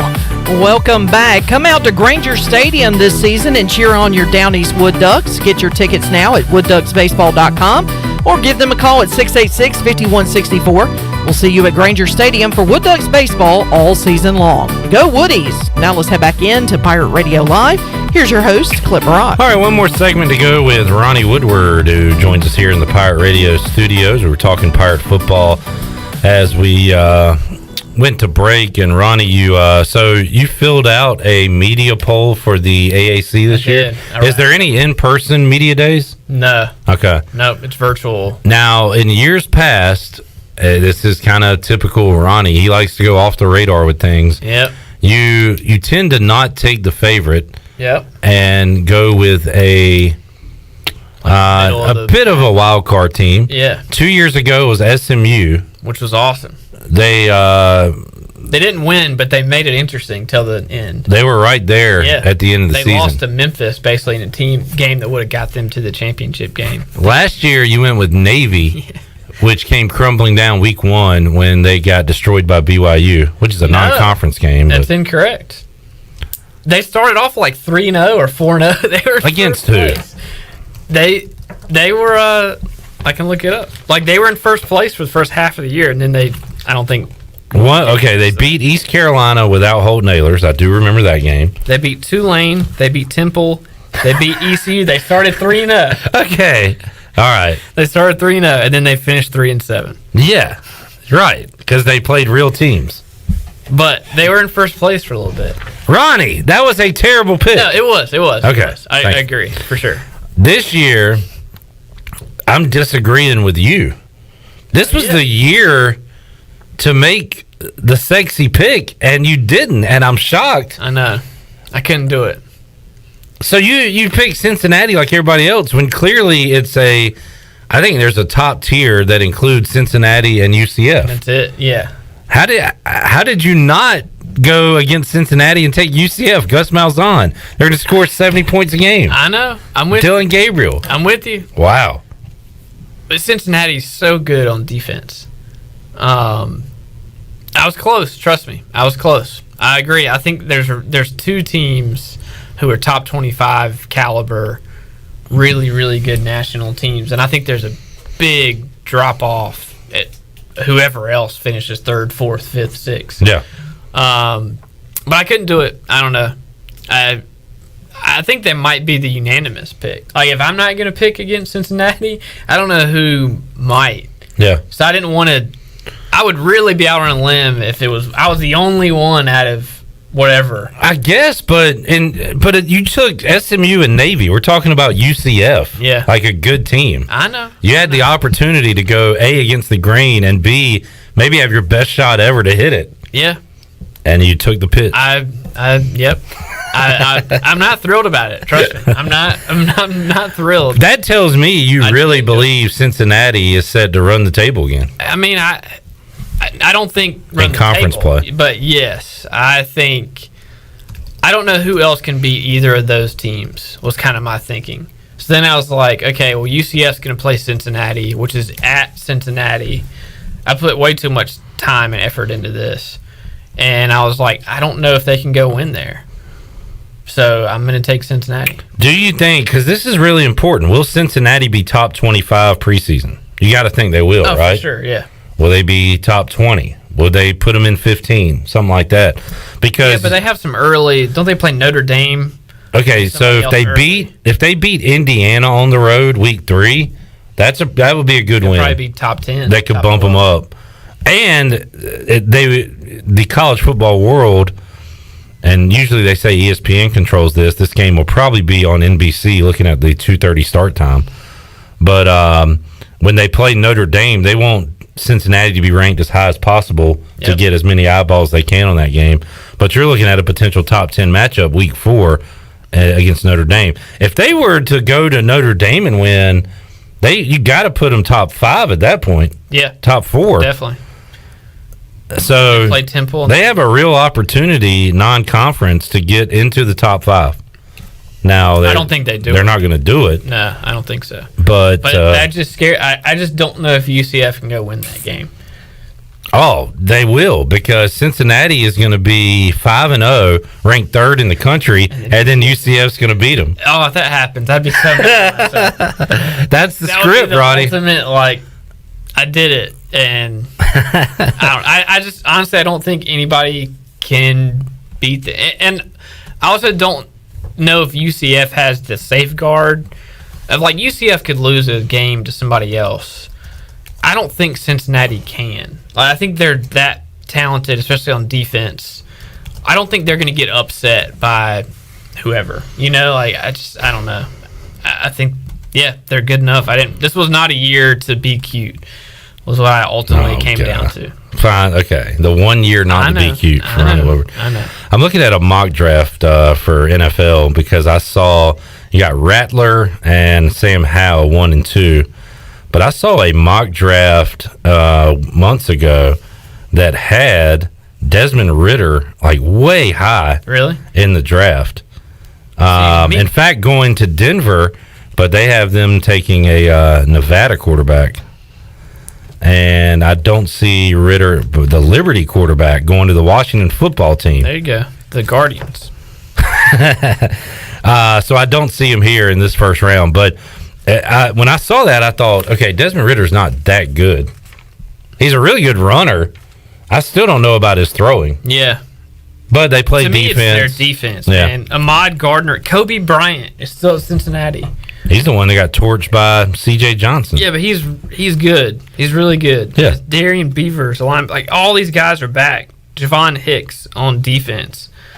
And then when you add in, they have the quarterback back on offense, the talent they have there. I don't know. I'm buying in. All in on the Bearcats. Luke Fickell. if Luke Fickell was not there, because I'm with you, I love the Malzahn thing. Yeah, that just seems like it's going to work. You give those receivers and that quarterback Malzahn, but they added a bunch of transfers they're kind of depending on. Like, I don't know. It could happen. Very close to doing it. I think UCF's legit.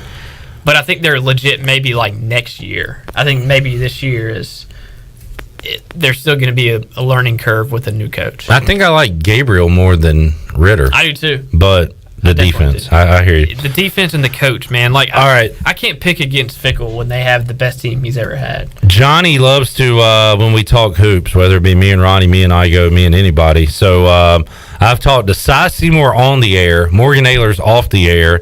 They were both able to get me excited about this class that ECU brought in. Yeah. So, Ronnie, with folks who you've talked to or what you've seen with your own eyes, what can you tell Johnny and the Pirate fans about this basketball team that Joe Dooley has assembled? So, both of those, I saw a few of the new guys, Jackson and Tabs, the guy from Boston College, shooting when I was over there recently, I think last week or sometime recently. And had an interview with Joe Dooley, and he mentioned that, and said, hey, look, they were 30.4% shooting from three last year. I mean, and we've heard it every year. Even worse before that. Yeah, it's just been awful it's since got to Hakeem get to Richmond the left. mid-30s. Yeah. But he put a benchmark on it, which I thought was interesting. It's got to get to the mid-30s. And he thinks they're going to try and shoot. And I asked him, like, how's it going on moving on from Jaden Gardner? Just not on the court, off the court, perception, social media. He was the face of the program, of all assets, publicly, internally. Hey, Pirate fans, so we got a big game tonight. They put Jaden Gardner in that video. Every single game, we interviewed Jaden Gardner, win, loss, draw, whatever. And he said, they're going to be different, obviously. It's not, they're going to have to be more perimeter oriented. They're going to have to get some guys who can shoot and different guys. So it's going to be a different team. What does that mean exactly? I don't know, but if it works, it's going to be because they have a few of these transfers or freshmen as well who can shoot. And they're bringing a bunch of guys in they hope can shoot. And to me, it's almost the rule of math there, like, are all 8 of them going to be Sam Hennett? No, but if 1 or 2 can be Courtney Captain and fill in, I'm killing the names here. That wasn't a good example. No, Captain can shoot. Let's go James Legan. There you go.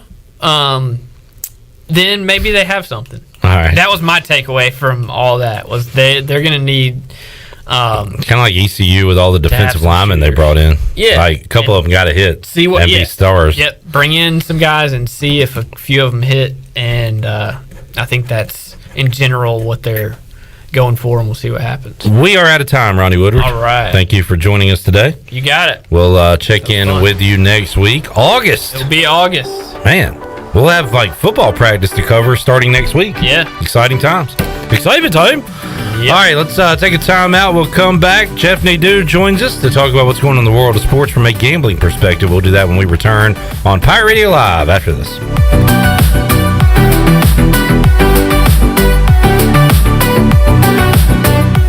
Hey, Troy D here with my good friend Kelvin Rawls from Pest Tech. Kelvin, I just want to thank you and Chris and all the great folks at Pest Tech for such awesome service. You totally eliminated the mosquitoes in my backyard, plus the fire ant problem I was having in the yard. Hey, you're certainly welcome, Troy. I have heard the same thing from all of our customers through the year of COVID. With everyone being home, they want to enjoy the outside and being mosquito, fire ant, and pest free. Enjoy all your property from the kitchen to the curb. Visit pesttechofgreenville.com today for complete service. At Tiebreakers, we pride ourselves on serving big, juicy wings. I'm talking big and juicy.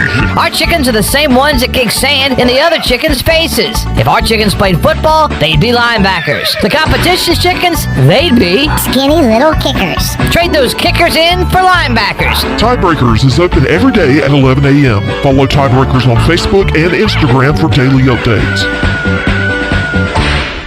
Safety comes first at Greenville Utilities. Did you know that by itself, natural gas is completely odorless? As a safety precaution, a chemical is added to the gas that gives it a distinctive and unpleasant odor. This allows you to detect the slightest amount of natural gas both indoors and outdoors. If you smell a strong odor of natural gas in or near your home, you should immediately call Greenville Utilities. GUC maintains staff around the clock in order to provide immediate response to emergencies such as natural gas leaks. You can count on GUC to keep safety job number one.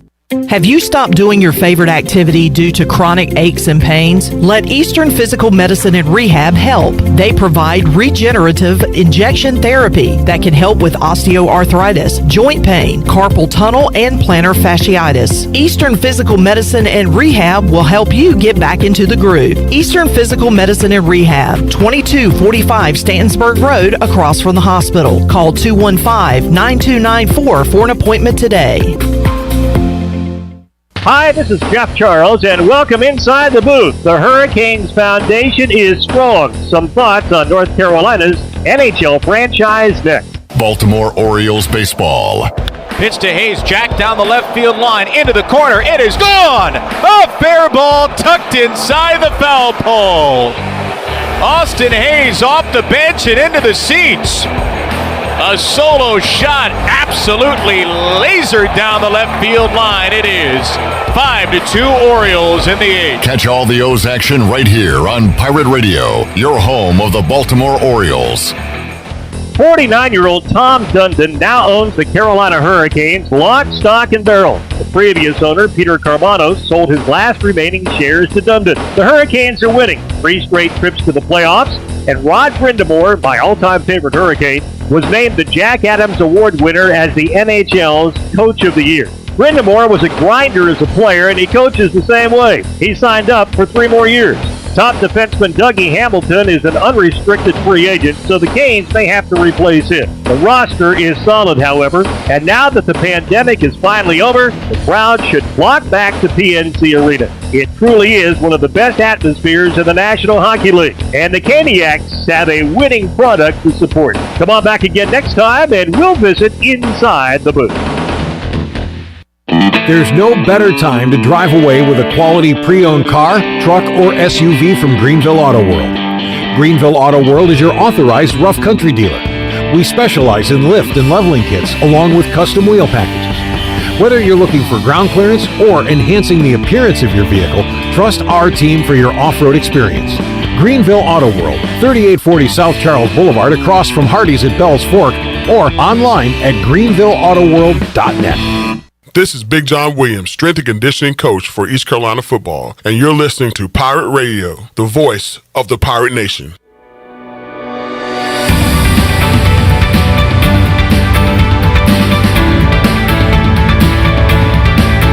This hour of PRL is brought to you by Tommy's Express Car Wash. Come experience the difference at Tommy's. Now open at the corner of Greenville Boulevard and Red Banks Road. Doesn't your car deserve it? Visit Tommy's Express Car Wash today. Now back to the show. Welcome back. University PC Care has been Pirate Nation's go-to IT expert since 2006. University PC Care are the local tech support experts for any of your business needs. Let University PC Care take care of it so you can take care of business. Visit universitypccare.com to learn more today. Now let's head back into Pirate Radio Live. Here is your host, Clip Baron. All right, we'll wrap up hour number 2 by talking to the big man on campus, Jeff Nadu, who joins us on the Fixed NC Live line on the Monday edition of Pirate Radio Live. Big man, how you doing today? Pretty good, Clip. How are you? Hey, man, I'm doing all right, and we got some stuff to talk about, stuff to look forward to, including the football season and the NBA draft coming up in just a few days, and we'll dive into that momentarily. But, big man, I saw that you had got involved in some basketball tournament, TBT games, and a 4-1 record. It looks like heading into today. So, once again, a good start to the basketball tournament. I know you were bummed you couldn't find any futures before the thing started, but you're getting in on it game-to-game wise. Yeah, FanDuel started offering game-to-game. I did well in these last year. I feel like for me, I have pretty good kind of reign on some of these rosters and just kind of can understand how these teams are going to play. You know, you look at Sunday evening, there was a game late night where you had 2 really guard-oriented teams, 2 teams that kind of mirror image kind of what their college teams were in Buffalo and Xavier. So I kind of felt like we'd seen up and down game. That's what we saw. And yeah, I've had some good success with this, and pretty happy where I am going into the rest of it. Jeff, I'm 2-0 in the 2021-2020 Olympics, whatever you want to call them. I had a Dodgers and USA women's beach volleyball parlay yesterday. Hit that, and then I had the USA softball team last night. They came back to win 2-1. So 2-0 in the Olympics, Jeff. I might just quit now and take my winnings and stay on top. Have you dove into the Olympics at all yet? I've not watched 1 minute of it. Couldn't care less. Jeff, the only minutes I watched was that softball game last night because I had some action on it. So, yeah, I think I would be, I guess, interested in it, but it's on either early or late, and I'm watching other stuff, and I just don't have the motivation to turn over there. I don't know. Maybe it'll change. But. Yeah, I mean, I think, if the Olympics were in, I don't know, Warsaw or the United States or something, like, it would be easier to watch, but what is it, 12, 13 hours ahead? So it's difficult. So yeah, I just don't care that much. I think the Winter Olympics are pretty cool, but I don't really, I guess, running and stuff like that's pretty cool, but I mean, it also doesn't help that the basketball team is not good either. But yeah, I just don't care that much. Jeff Nadu joining us on the Fixed NC Live line. Jeff, we'll get into some NBA draft talk, but let's talk a little football. Hadn't got your take on Texas and Oklahoma seceding from the Union, if you will, from the Big 12 and joining the SEC. Now, we're going to have to wait a while. Looks like they're going to play out their grant of rights deal through 2025. So you still got some awkward meetings between Texas, Oklahoma, and these other Big 12 schools. But what's your take on the news that broke late last week? And looks like it's a done deal now. Yeah, it's going to take some time. I'm not a big fan of change, really. I kind of like it the way it is. But look, the truth of the matter is, I think that the biggest issue that college football faces is that they need to create something that works. And I'm not saying that the college football Final Four doesn't work, but they need to expand it. I mean, they need to make it a little bit easier. I mean, the truth of the matter is, Clip, if let's say East Carolina went 12-0 or whatever, and they beat every team by 50. I'm sure you'd be very happy about that. But and I know that East Carolina would not have an opportunity to go to the Final Four. It's just that simple. They're not in a conference that allows them to do that. Now, putting all those teams into one conference, it doesn't change college football. It just makes it even more top-heavy. And I don't know what. Obviously, we know it's money for these schools to do this, but I'm not sure how it helps the sport. I think, in fact, it hurts the sport. We need to recalibrate what the playoff and postseason stuff is in college football, because this is not very good.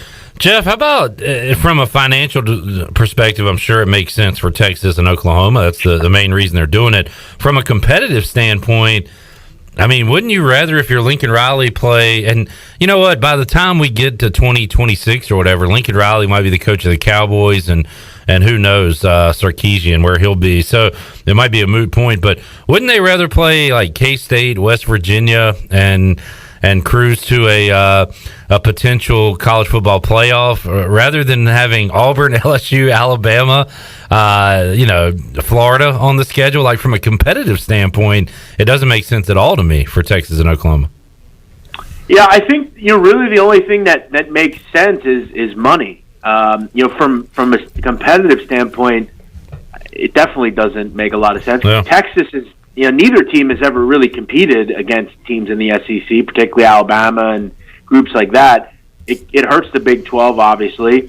I don't really see a lot of positives in general. And for the football fan, I don't know who is actually happy about this outside of, I guess, the people that are the governing bodies of these institutions. But, if you're a fan, I would agree with you. I think it definitely hurts because, is it cool to say we're part of the super conference? Yeah, but are you really respected? I mean, I don't know. I guess it just doesn't make a lot of sense. We have to change the postseason in football. It's not good enough. And football's driving everything. Basketball gets lost in all these discussions, Jeff. And you're a basketball guy. And right when this first came out, I thought, well, you know what? If the Big 12 implodes or if they start getting picked off, Kansas would make sense from a basketball perspective to go to the Big 10. Now, they had nothing in football, obviously, but now we're going to start to see the trickle-down effect. Does the Big 12 stay intact and add schools like maybe from the AAC, a Houston or SMU or whatever they try to do? Maybe they get involved with the Pac-12, or do these other conferences start poaching from the Big 12 and adding on, where you could see the Big 10 getting an Iowa State and a Kansas perhaps? What happens with Oklahoma State? The domino effect is going to be crazy from this. Well, I think ultimately, though, Clip, in college basketball, the all-encompassed end is conference play doesn't matter as much. Like, in non-conference play, you can play whoever you want, and that's really what drives the needle when it really matters, if you have to be a bubble team or something like that. Yeah. In conference play, generally, teams that get into the NCAA tournament are good or average. So I don't know that conferences – in college basketball, it doesn't matter to me, because whether you're East Carolina, Mississippi Valley State, or Duke – you have the opportunity. You got a chance. In a championship. Yeah. Right. Jeff Nadu. So, you know, yeah, if this moves, it doesn't really mean much to me or matter. Jeff Nadu joining us. Jeff, we've ran through the NFL divisions, and we talked about the teams in each and every division of the NFL. Now we'll move on and just kind of some big picture stuff here. It looks like, I don't know the latest, and this could change by the hour, but the Packers GM says he's hopeful that Aaron Rodgers will play this year in Green Bay. A story came out today that said Deshaun Watson, I guess, is going to report to camp so he can not get fined every single day he misses camp. And there's a story right now on ESPN about the Texans being willing to trade Deshaun Watson. We still don't know what his status is going to be as far as playing football games in 2021. So there are some stories going on right now as we enter the training camp phase of the NFL calendar.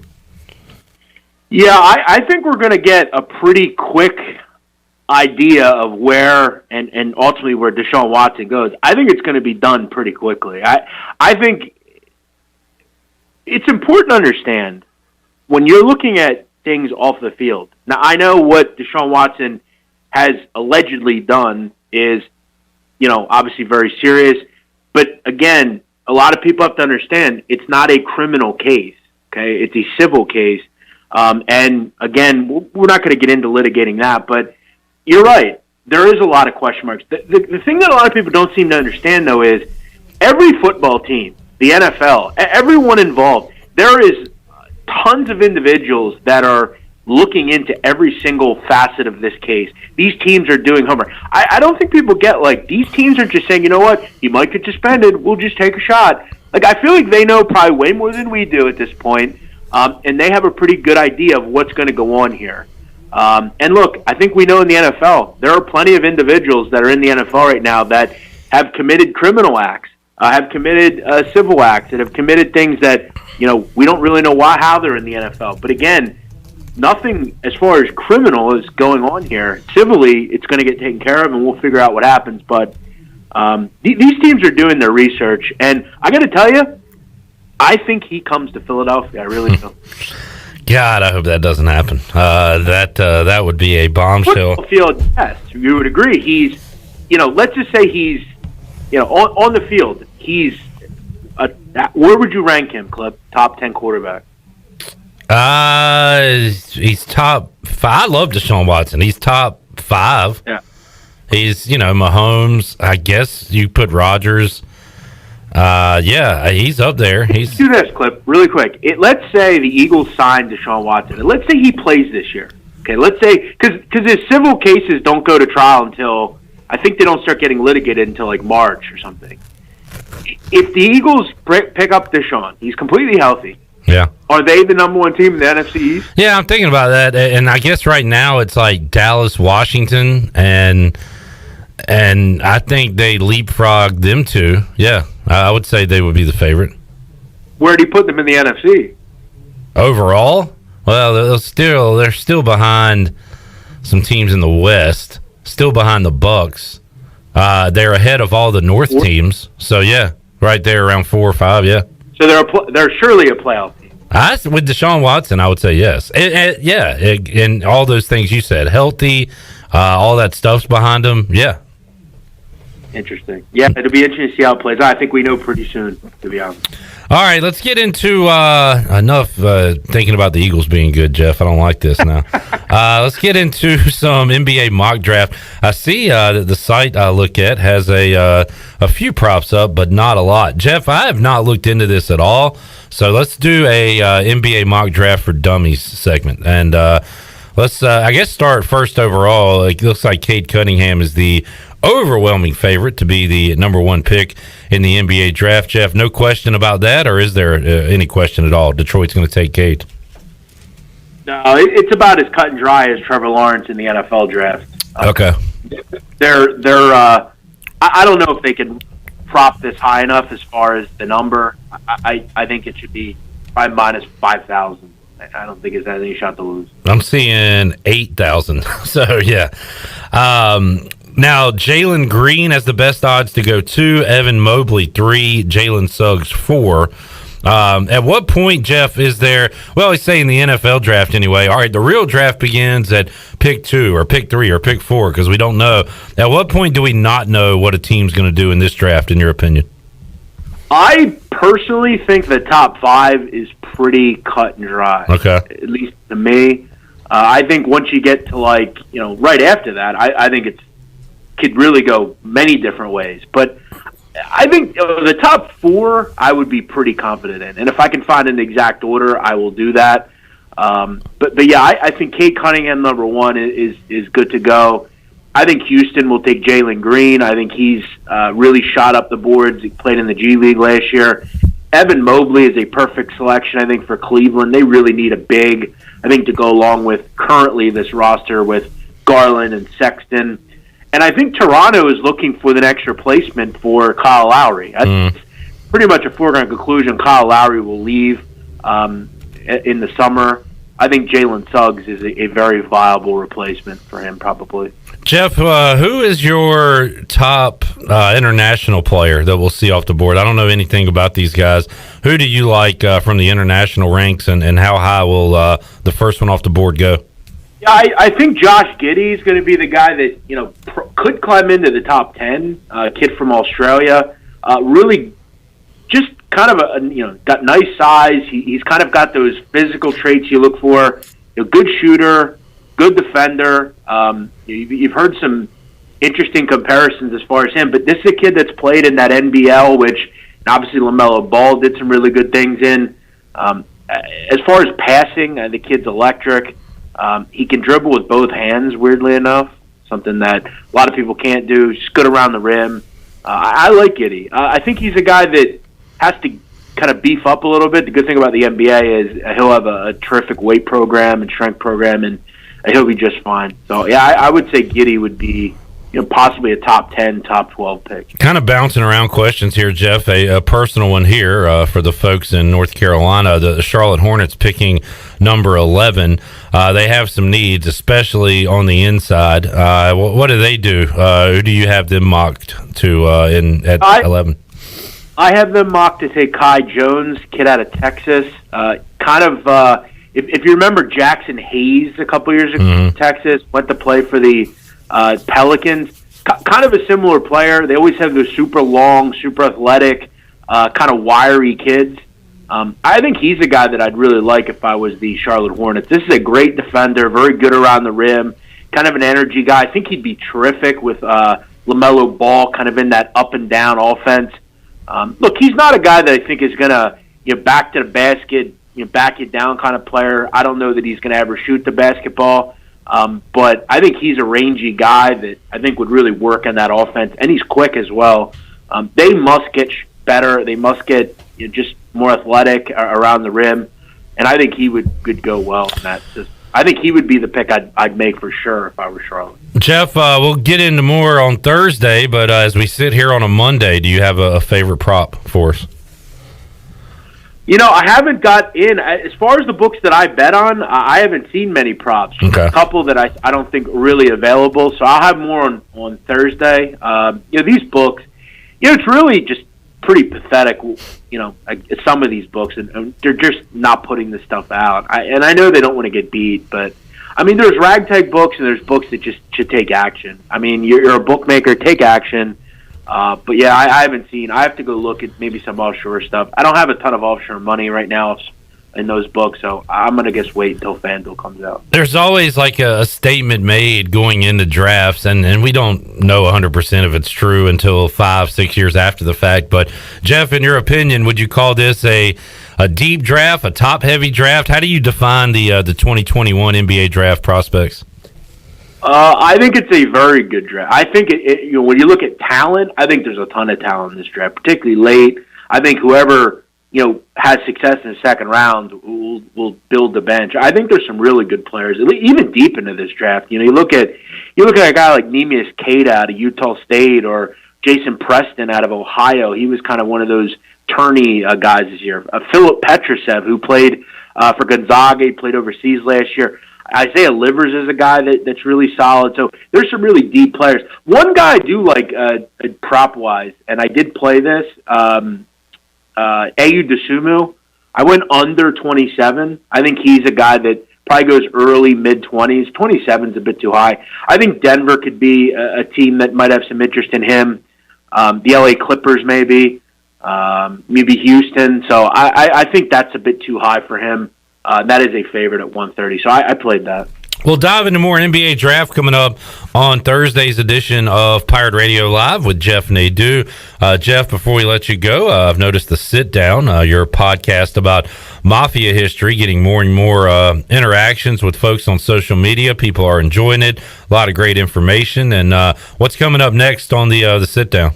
Yeah, we're pushing 200,000 listens, Clip. 16 episodes. Very happy for the show. If you enjoy it, thank you. If you enjoy mob history, movies, we had a great show this week. We're going to talk about a new film coming out that was announced over the weekend. It's a remake of a sequel to an old movie that I really enjoy. We're also going to do a little Q&A, talk to the listeners a little bit, and talk about Paul Castellano, who a lot of people know about. They know he was killed in front of a steakhouse in New York City, but Paul was a really interesting guy. He was cousins with probably one of the most famous mobsters ever, and had a pretty interesting life. And we'll talk about his pretty a hit that was involved with 8 individuals that carried out that hit on a well-lit street, 5 o'clock rush hour in New York City, and that was done on a random weekday afternoon. So we're going to talk about all that and more on the Sit Down this week. Jeff, always enjoy the chat. We'll check in with you later on this week, man. Talk NFL draft and more football as well. Looking forward to it. Thanks, Cliff. All right, the BMOC, Jeff Nadu joining us today on the Fixed NC Live Line. We'll have a NBA draft preview segment for you with Big Man coming up on Thursday. Let's take a timeout. We'll come back hour 3 of Pirate Radio Live. Troy D will be alongside, and Cory Scott, former Pirate great and the coach of the Greenville Little League All-Stars, will be live inside the Pirate Radio studios rocking a sweet ECU shirt. We'll talk to Coach Scott about what his guys have going on as they try to make it to Williamsport. We'll take a timeout, hour 3 on the way after this.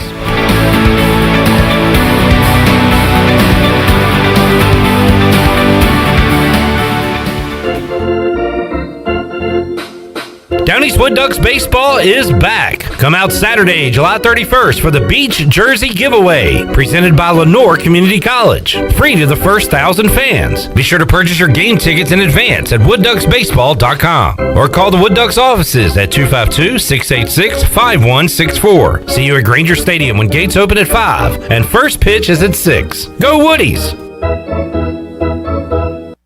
Hey Birdland, experience an Orioles game this season with the convenience and privacy of your very own suite. Choose from an array of options and prices to gather with family and friends or entertain clients.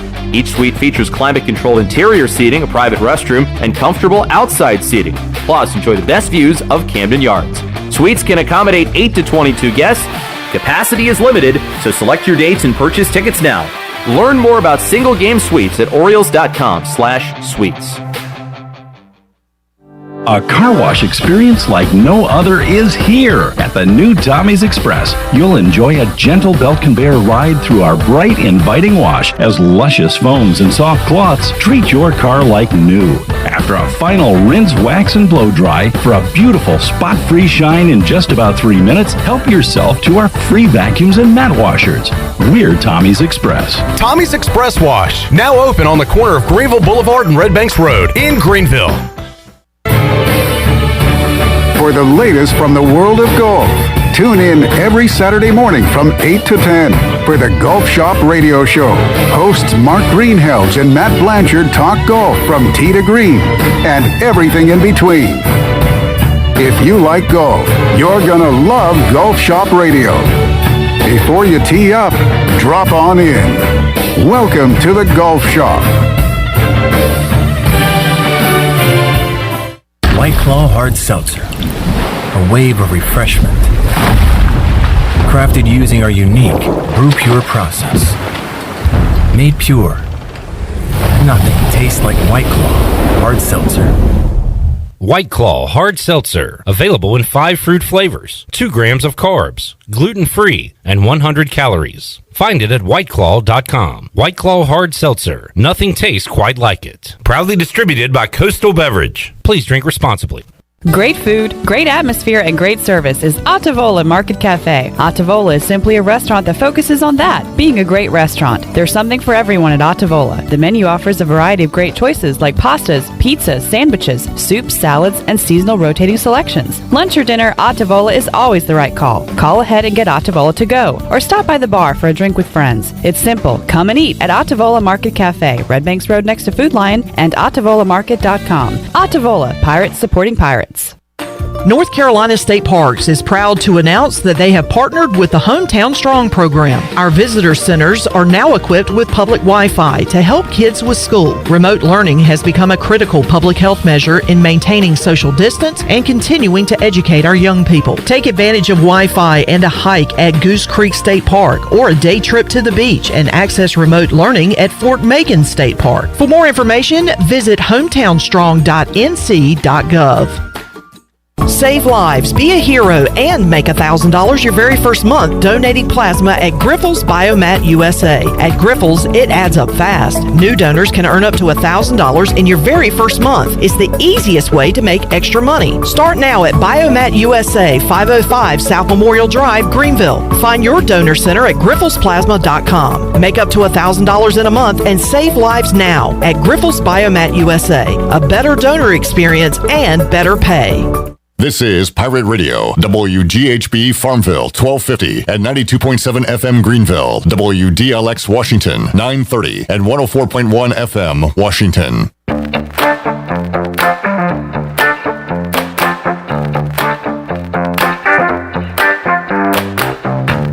You're listening to Hour 3 of Pirate Radio Live. This hour of PRL is brought to you by Bud Light, reminding pirate fans to stay in the game and drink responsibly.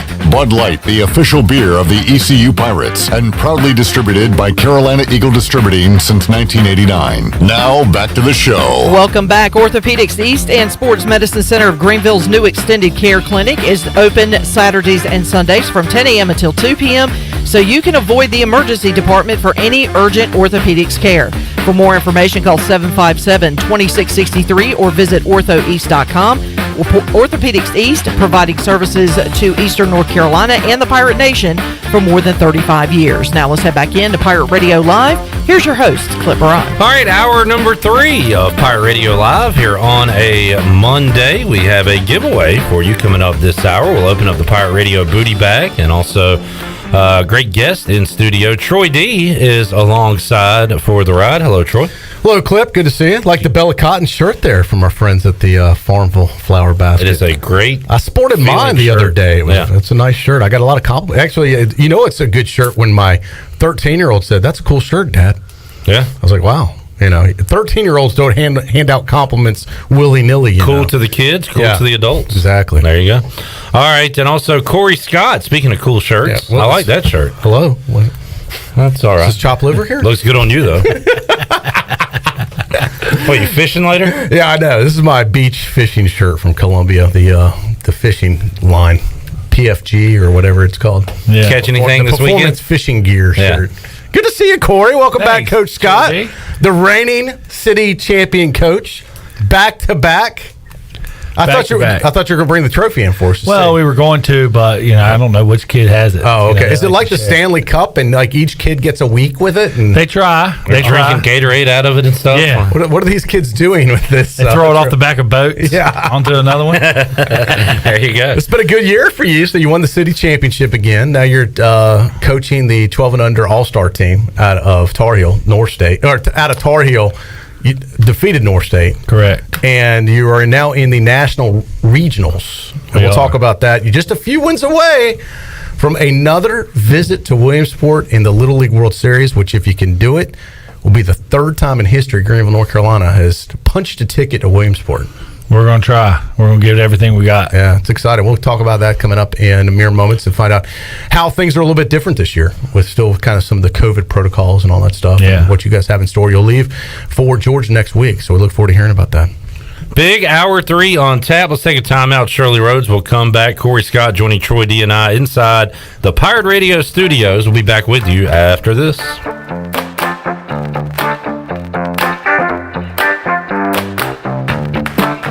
Hey Pirate Nation, this is Tom Brown from Brown & Wood Buick GMC Truck. We've been serving the Pirate Nation in Eastern North Carolina for 83 years. We have 4 brands, 3 generations, 2 showrooms, and 1 goal to make sure you leave a happy customer. This month at Brown & Wood, get a 2021 GMC Terrain and save over $4,000 off. And as always, Brown & Wood is the home of the lifetime powertrain warranty. We're located on Greenville Boulevard next to the Convention Center, or shop us online at brownandwoodauto.com.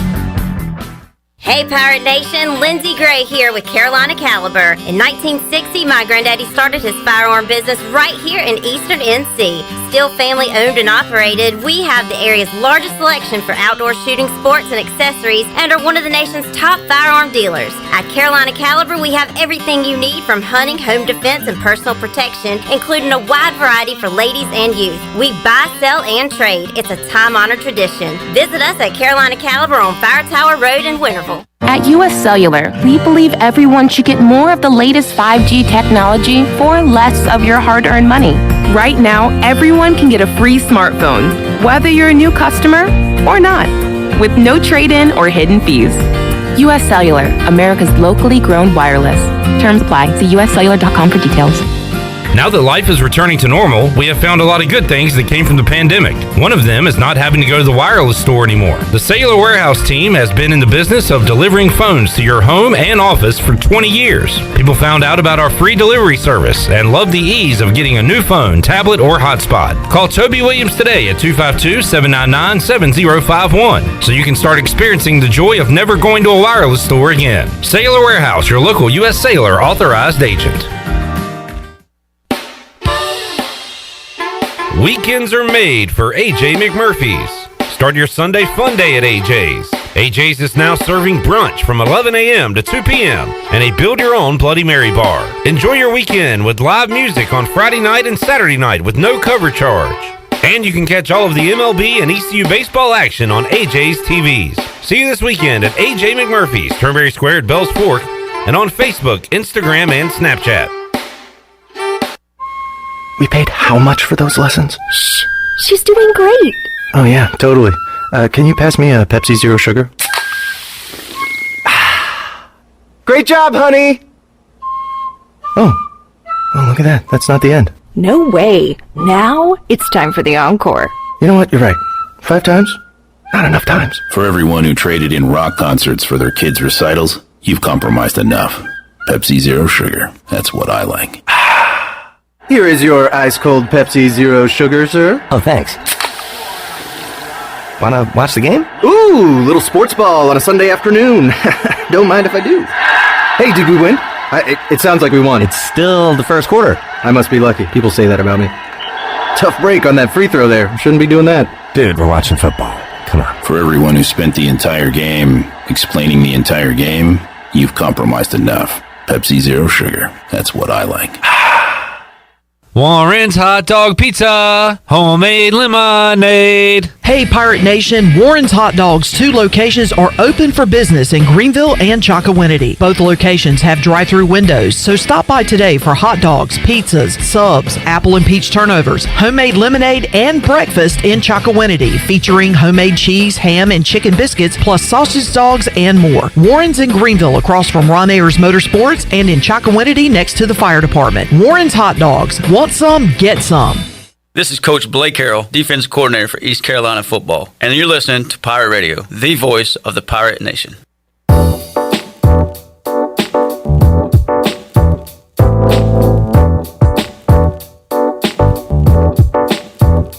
You're listening to Hour 3 of Pirate Radio Live. This hour of PRL is brought to you by Bud Light, reminding Pirate fans to stay in the game and drink responsibly. Bud Light, the official beer of the ECU Pirates, and proudly distributed by Carolina Eagle Distributing since 1989. Now, back to the show. Welcome back. Save lives, be a hero, and make $1,000 your very first month donating plasma at Grifols Biomat USA. It's the easiest way to make extra money. Start now at Biomat USA on 505 South Memorial Drive. Make up to $1,000 in a month and save lives now at Grifols Biomat USA. A better donor experience and better pay. Now let's head back in to Pirate Radio Live. Here's your host, Clip Rock. Alrighty, welcome back in to Pirate Radio Live here on a Monday. Clip Rock, Troy D, and Cory Scott here inside the Pirate Radio studios. Troy, as your calendar man, this is our last Monday show in July. I hadn't thought about that, Clip. Can you believe it? The days have slipped by. It's quick, and we are unfortunately quickly running out of weekends in the summer because you know what August is? August is football month. It's here. August is back to school. Yeah. August, yeah, it may be hot outside, but let's be honest, the summer's basically over once August rolls around. And this is the last weekend of July. In fact, you don't even get a full weekend because Sunday is August 1st. You've already gone through the last full weekend of July. You're right. Oh, man. I have to start the countdown for summer 2022 now.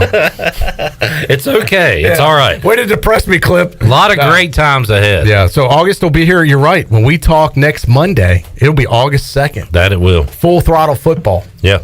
Man. And Little League Baseball. Yes. Yes. Little League Baseball in full effect. Greenville is still a factor. Coach Cory Scott, former ECU pitcher, former All-American. Is that right? Former. Yeah, former. Well, I guess once an All-American, always an All-American. Yeah, I'll take that. Yeah, it's kind of like being president of the United States. Once a president, always a president. There you go. They haven't taken the All-American status away from you. No, they haven't. They didn't Reggie Bush you and take the award, did they? No, they didn't. Good. And honestly, shouldn't Reggie Bush get the trophy back because the stuff he was accused from, all the student athletes can do way more now. If you think about it. I think they got his mom a house or something. But they've been vindicated now. That has nothing to do with him running the football anyway. Right. I mean, they never should have taken it away. Correct. I agree. But now all the stuff that whatever he was doing, any player could do under an NIL deal.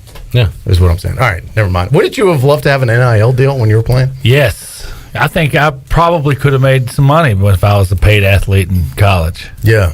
What would you have wanted to be paid in? Sup crushes? Probably. Downtown. We'll give you a bar tab at the attic. All right. So, by the way, how many All-American baseball players have we had? Wow. First team or just all together? I don't know.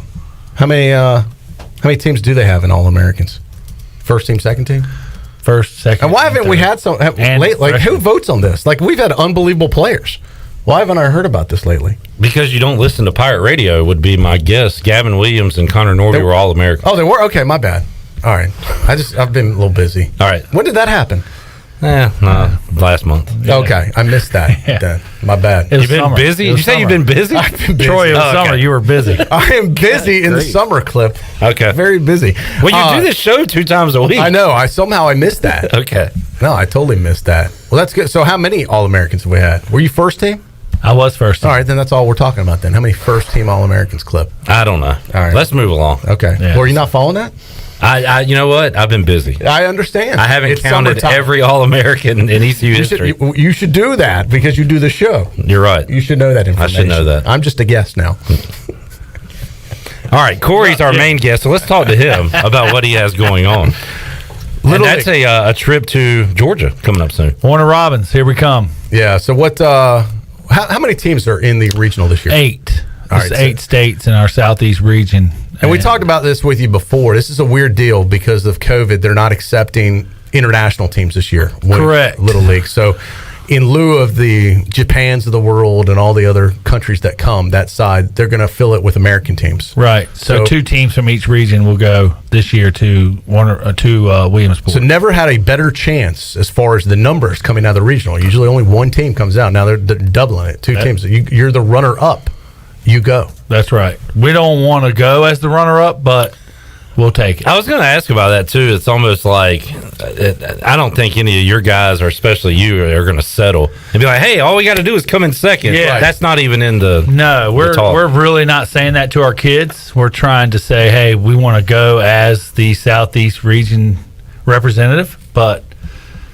All right, I was talking to some of the player parents, and they gave the little tip. They said, look, if we can, I'll confirm this with you as the coach. They told me, if the team can go and win 3 games in a row without losing, just 3 in a row out of the gate, they lock in, they guaranteed spot for Williamsport. Put you in the championship. Is that correct? Yeah, we're 3 games away from Williamsport. But if you lose one before you win the 3, it puts you in the loser's bracket. It takes out that equation. You got to win a lot more than that. So we'll play Friday at 10 against West Virginia. Is that on ESPN? It's on ESPN Plus. Okay. Nice. So Friday at 10 a.m. against West Virginia. That'll be Friday the 6th. The 6th. A week from August this Friday. 6th. That's correct. Yeah. If we win that, we play Saturday against the winner of Virginia and Florida. We win that, we play Tuesday night on ESPN2. Wow. We win that, we're going to Williamsport. We're playing Thursday on ESPN. Wow. That'd be awesome. Yeah. And I remember last time we were in Warner Robins and how exciting it was around here. Some of the games we were covering clip live in real time while while our program was going on. I had trivia during AJ's one of those Wednesday nights, and it was freaking packed. Yeah. And we basically stopped trivia because everybody was watching the game. Every sports bar in Greenville was packed to the rafters. Well, speaking of that, I would like to say thank you for a lot of the sports bars who have covered us now. Tiebreakers, AJ's, those guys have kept us on the TVs, and the community has just been huge for us. I watched the city championship game at a bar. Yep, Yeah. City championship, the district championships, the state championships in Charlotte we just played in. AJ's and Tiebreakers has been huge for us. They keep it on the TVs, and luckily the community has just been top-notch supportive. Now, Cory, one of the reasons that you've done well in Little League, obviously you're a baseball guy, but you also are kind of a student of the game as a coach. You scout the other team, their tendencies, what they're good at, what they're not good at. You try and match up with your players the best you can, and that's part of the success. You just don't go into the game blind. You know what you're facing, and you try and match up with that with your players. What about these type of games? These aren't teams. It's different when Greenville Little League, when you know all the players, you know all the coaches, you know their tendencies, you know what you're walking into. In regional play, national regional play, you haven't seen any of these teams. Well, so how much have you been able to scout? What type of ability do you have to scout these So teams? luckily, he's not going to like that I say this, but Roman Niddle is my assistant coach, and Barry Simo are 2 internet gurus who have totally watched Jefferson County from West Virginia play on their live stream. Right. We've got spray charts for them already. We know what Virginia and Virginia's actually not finished yet, so we don't know who we play, but those 2 guys are. So they put on the work top of in. it. You guys have done the research, which Yeah. I figured y'all had. I was just wondering how who was responsible. How you guys they do that. it, So what are man. you looking for when you scout a team? We're looking for pitching, obviously who throws hard, who doesn't, and who's going to hit the ball, and what kind of defense they've got, what kind of plays are they running. Those guys have spray charts. They're just 2 top-notch guys. And when you get to this level, I mean, first of all, your team came out of North Carolina as the best team in the state for 12-year-old under in Little League. This is so when you're at regional play, you're facing the best teams of those states. Correct. The best team in Florida, the best team, as you said, in West Virginia. The entire Southeast regional, you're getting the best of the best. Right. Because all these teams are made up of the kids out of the league that are all-stars. So they're all kind of good players. Right. Or great players for their age. Now you're facing these teams that, as I said, really the cream of the crop. Yeah. They all have district championships. They all have state championships, and the state champions go on to play in the Southeast Regional. And, we're just very fortunate to be one of those teams from North Carolina that got to win our district, our state, and hopefully our Southeast region. 35. All-Americans? Yes. Awesome. If my math is correct. I felt it when you said that. That's pretty good. 35 All-Americans. Cory Scott, one of those. Cory was an All-American by 5 different publications, which is the most you can get. Wow, that's awesome, Cory. Yeah. Just who knew? Yeah, bringing that back. That's a good fraternity to be in. 35 is about the size of our fraternity on campus. That's your fraternity. That is the All-American Club. Yeah. Speaking of All-Stars, the Winterville All-Stars team I was on was no hit by ECU All-American Will Brinson. When he played for the Greenville All-Stars. So his name's right there below yours. But anyway, back to Little League. There you go. So you guys leave, and what's the setup? Are you like busting down together? Do you fly down? Like what are the arrangements at this level? Like, does Little League assist at this point? Like, what's on you guys? What does Little League International take care of? Little League International takes care of our stay while we're there. Just for the kids. They putting you up at like the Hilton somewhere nice? We're staying at the Hampton Inn. Oh, okay. Warner Robins Hampton Inn on Walston, I think. So we did have some donors that were very fortunate enough to get us a ride down there. So we are chartering a bus for the kids and the coaches, and that's going to be really fun. The kids are like one of the nice travel buses. Yeah, you're not talking activity bus from Rose High here. No, we're there's air conditioning, there's a bathroom, Wi-Fi. Wi-Fi. There's a DVD. Awesome. So the kids are really looking forward to it. We're looking forward to it. Very fortunate enough to have that donated to us. For the kids, getting there will be half the fun because I know they love traveling together, and that'll be fun. What is it? Probably about 8, 10 hours? I think it's 8.5 hours. Yeah. On a bus with 13 kids, it'll probably be about 10. A lot of fun for them. Yeah. Make sure you bring your headphones. Yeah, for sure. I do remember that was almost better than the destination when you go on a school trip or whatever on a bus with your buddies. Oh yeah, and all the a field trip cutting up you could do. It's a lot more fun getting there. Than the field trip. Yeah. It was. What about the transfers? I mean, you got to get from the hotel to practice to the game. So how do y'all handle that? So Warner Robins and Little League will transport us to and from the games once we're there. We're getting a bus one way.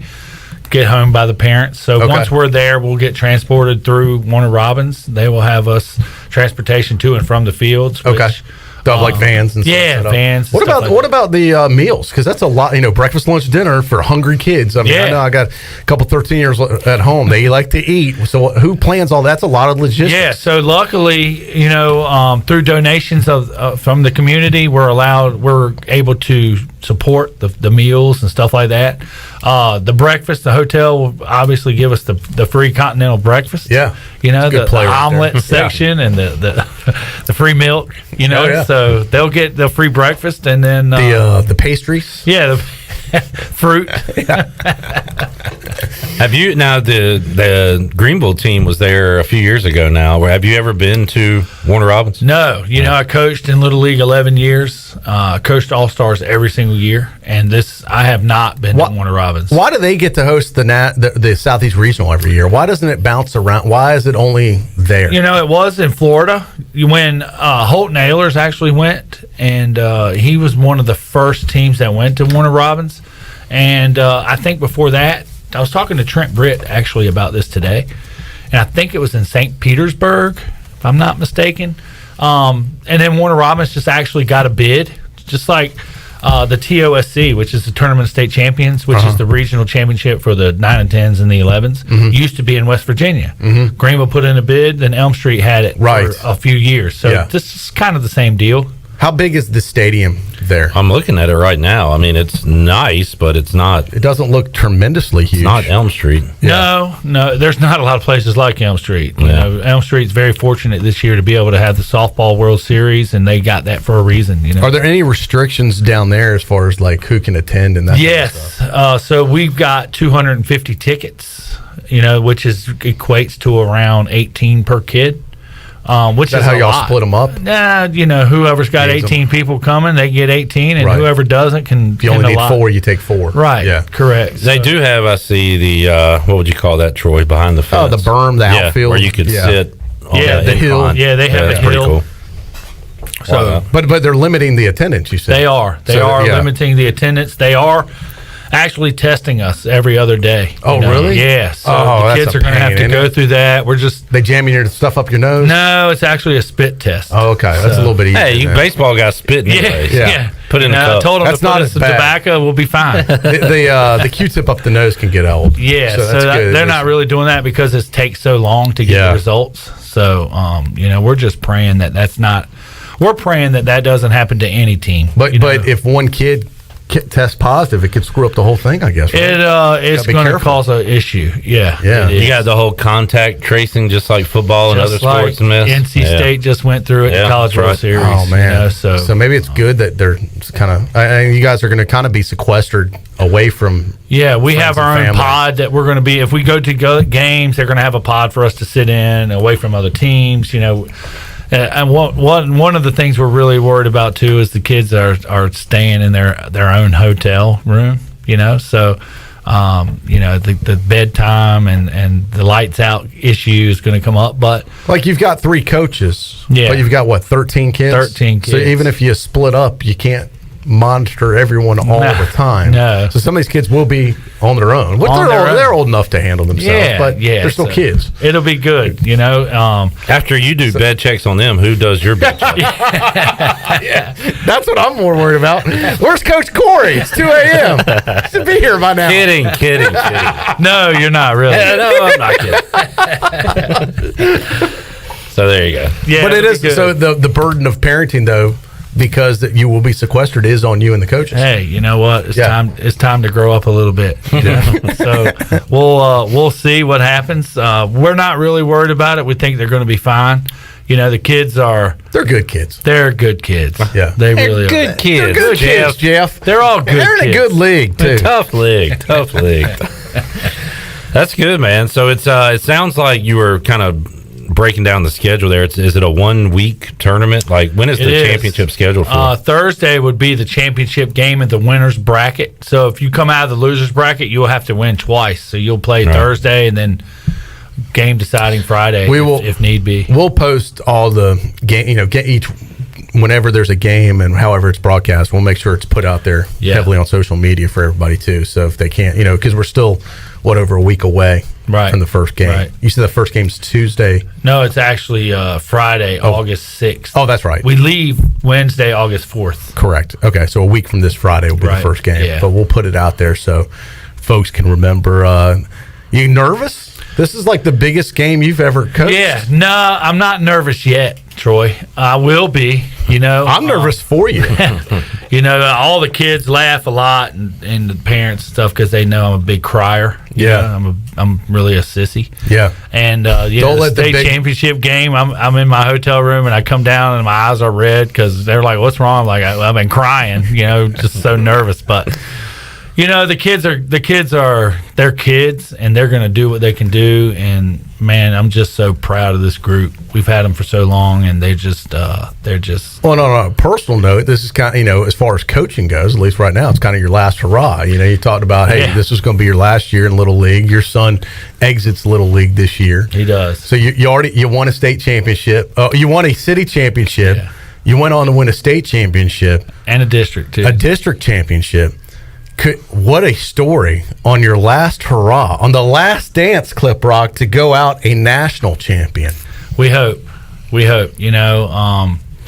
at least to make it to Williamsport. What an exciting, that's something I'm sure you've probably dreamed about that too. I've been dreaming about it for a long time. It's something that I've always wanted to do, was to be on TV with these kids. And I'm just so proud of them and so proud of these parents and just everything they give and everything that Greenville Little League has given to this community in the last,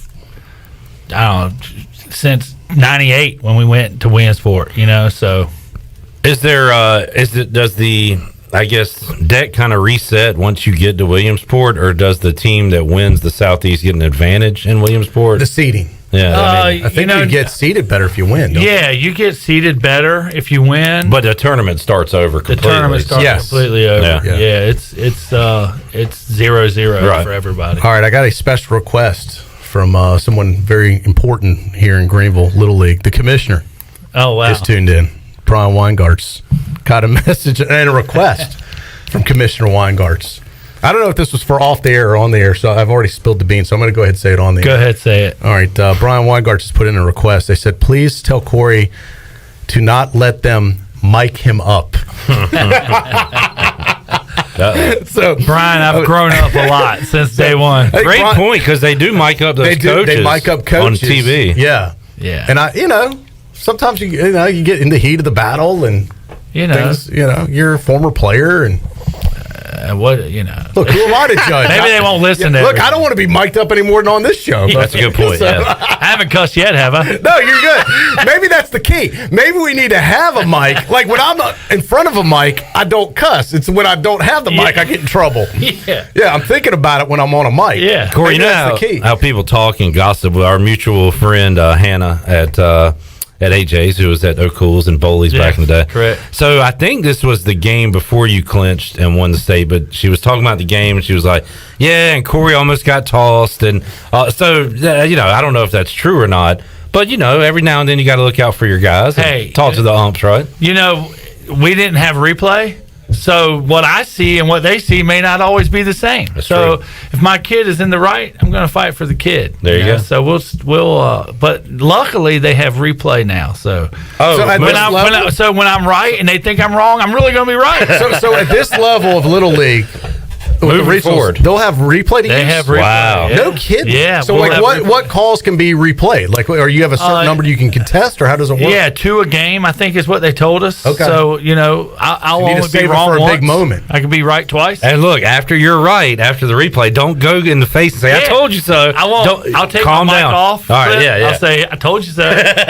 No, keep your mic on for that. That's the audio we want to get. How about that technology, though? That's replay good. in Little League. Yeah. There's many times, even with the Facebook broadcast that Greenville Little League did, I rewound it back to see you could see some, depending on the camera angle.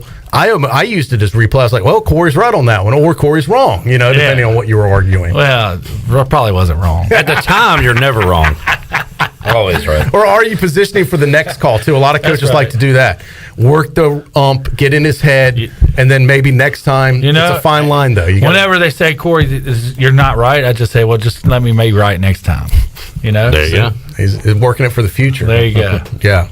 You owe me one. We got to take. You want to stick with us, or you got to go? Yeah. All right. Let's ride on the second half. We're at halftime. We got to make somebody a winner. Yeah. Consider this a 7th inning stretch. Get up, stand around. Yeah, booty bag. Yeah, hit it. Booty, booty, booty, booty, booty everywhere. Booty, booty, booty, booty, booty everywhere. All right, let's get your week started off right with a prize. Shirley Rhodes, what are we giving away today? A car wash from Pirates Cove Car Wash. All right, caller number what is our winner? I'm going to go with caller number 9. All right, caller 9, 317-1250. We'll have our winner. More with Troy D, Cory Scott when we return after this.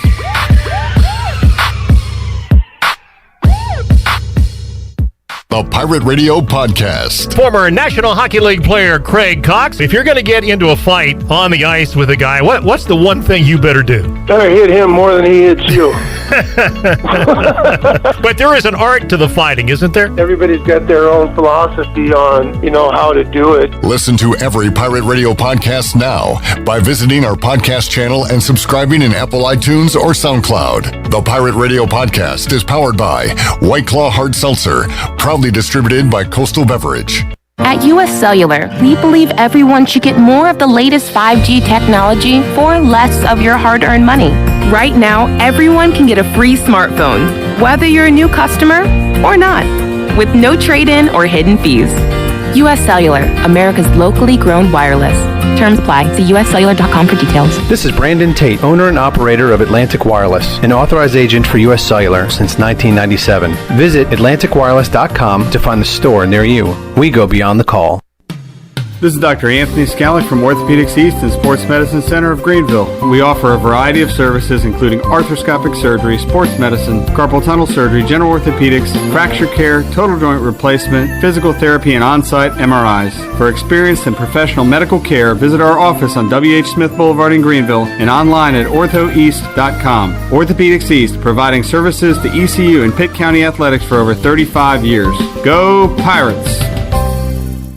Ahoy, mateys! To keep those cars clean, you need the Pirates Cove Fast Pass. Greenville's original express car wash is now offering a fast pass for as low as $19.99. That's one pass, 4 locations, and unlimited washes. Visit us in Greenville on Fire Tower Road, Memorial Drive, and East 10th Street, and also in New Bern on Glen Burnie Road. And by popular demand, Pirates Cove on Fire Tower Road is now offering interior cleaning. So we have you surrounded. Pirates Cove, the official car wash partner of ECU Athletics. Ahoy, mateys! It's Captain Jack Spare of R&R Tire Express. We're here to serve our pirate community by offering easy payments for easy ownership. For you landlubbers, R&R will install a new set of tires for just $20. $50 installs new custom wheels and tires. To learn more about R&R, stop by 3920 US 264 or rnrtires.com. Hi, this is Karen Staten with AG Home Solutions. Thinking of remodeling? We are your one-stop shop for all your home design needs. Our AG Home Solutions design team has over 25 years of experience. Need a new bathroom or kitchen? Looking to upgrade your cabinets, countertops, tile, or flooring? The Design Center is open to all homeowners and contractors. Call us for an appointment. Visit agshomesolutions.net and mention Pirate Radio to receive a $100 discount through the end of August. AG Home Solutions, turning your remodeling dreams into reality. I'm Sam Jones, and for more than 3 generations, my folks have kept the fires burning for Eastern North Carolina Whole Hog Barbecue. At Sam Jones, you'll find our smokehouse pumping out wood-fired meats, cooked fresh every single day. There are no freezers at our place. Everything, and we mean everything, is made fresh daily, including our sides, sweets, and sauces. Stop in and see us, and I bet you'll be able to taste our passion in just one bite. At Sam Jones Barbecue, you'll find plenty of smoke, but no mirrors. In studio today with Messi, also known as Isaac Callis to his friends and family. Why F3? I come to F3 because it's really fun, it's really challenging, and I get to be challenged and pressured in a good way by me being the only 2.0 kid here going against the grown-ups, seeing what I can do, and I just come to have fun. One letter, one number, F3. Learn more today at f3enc.com. This is Tim Doust, ECU Football Special Teams Coordinator, and you're listening to Pirate Radio, the voice of Pirate Nation.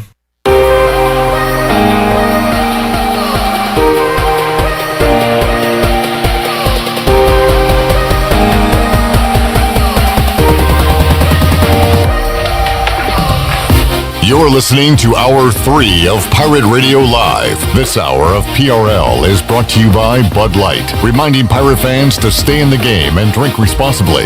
Bud Light, the official beer of the ECU Pirates, and proudly distributed by Carolina Eagle Distributing since 1989. Now, back to the show. Welcome back. Carolina Caliber has the area's largest selection for outdoor shooting sports and accessories and is one of the top firearm dealers anywhere.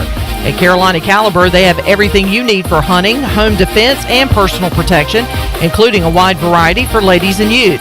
Carolina Caliber will buy, sell, and trade. Carolina Caliber, locally owned and operated since 1960 on Fire Tower Road in Winterville. Now let's head back into, congratulations to Josh Lilly, who picked up a $20 Captain Special Car Wash from Pirates Cove Car Wash. Keep your vehicle clean with the Pirates Cove Fast Pass with unlimited washes for only $9.99 for your first month.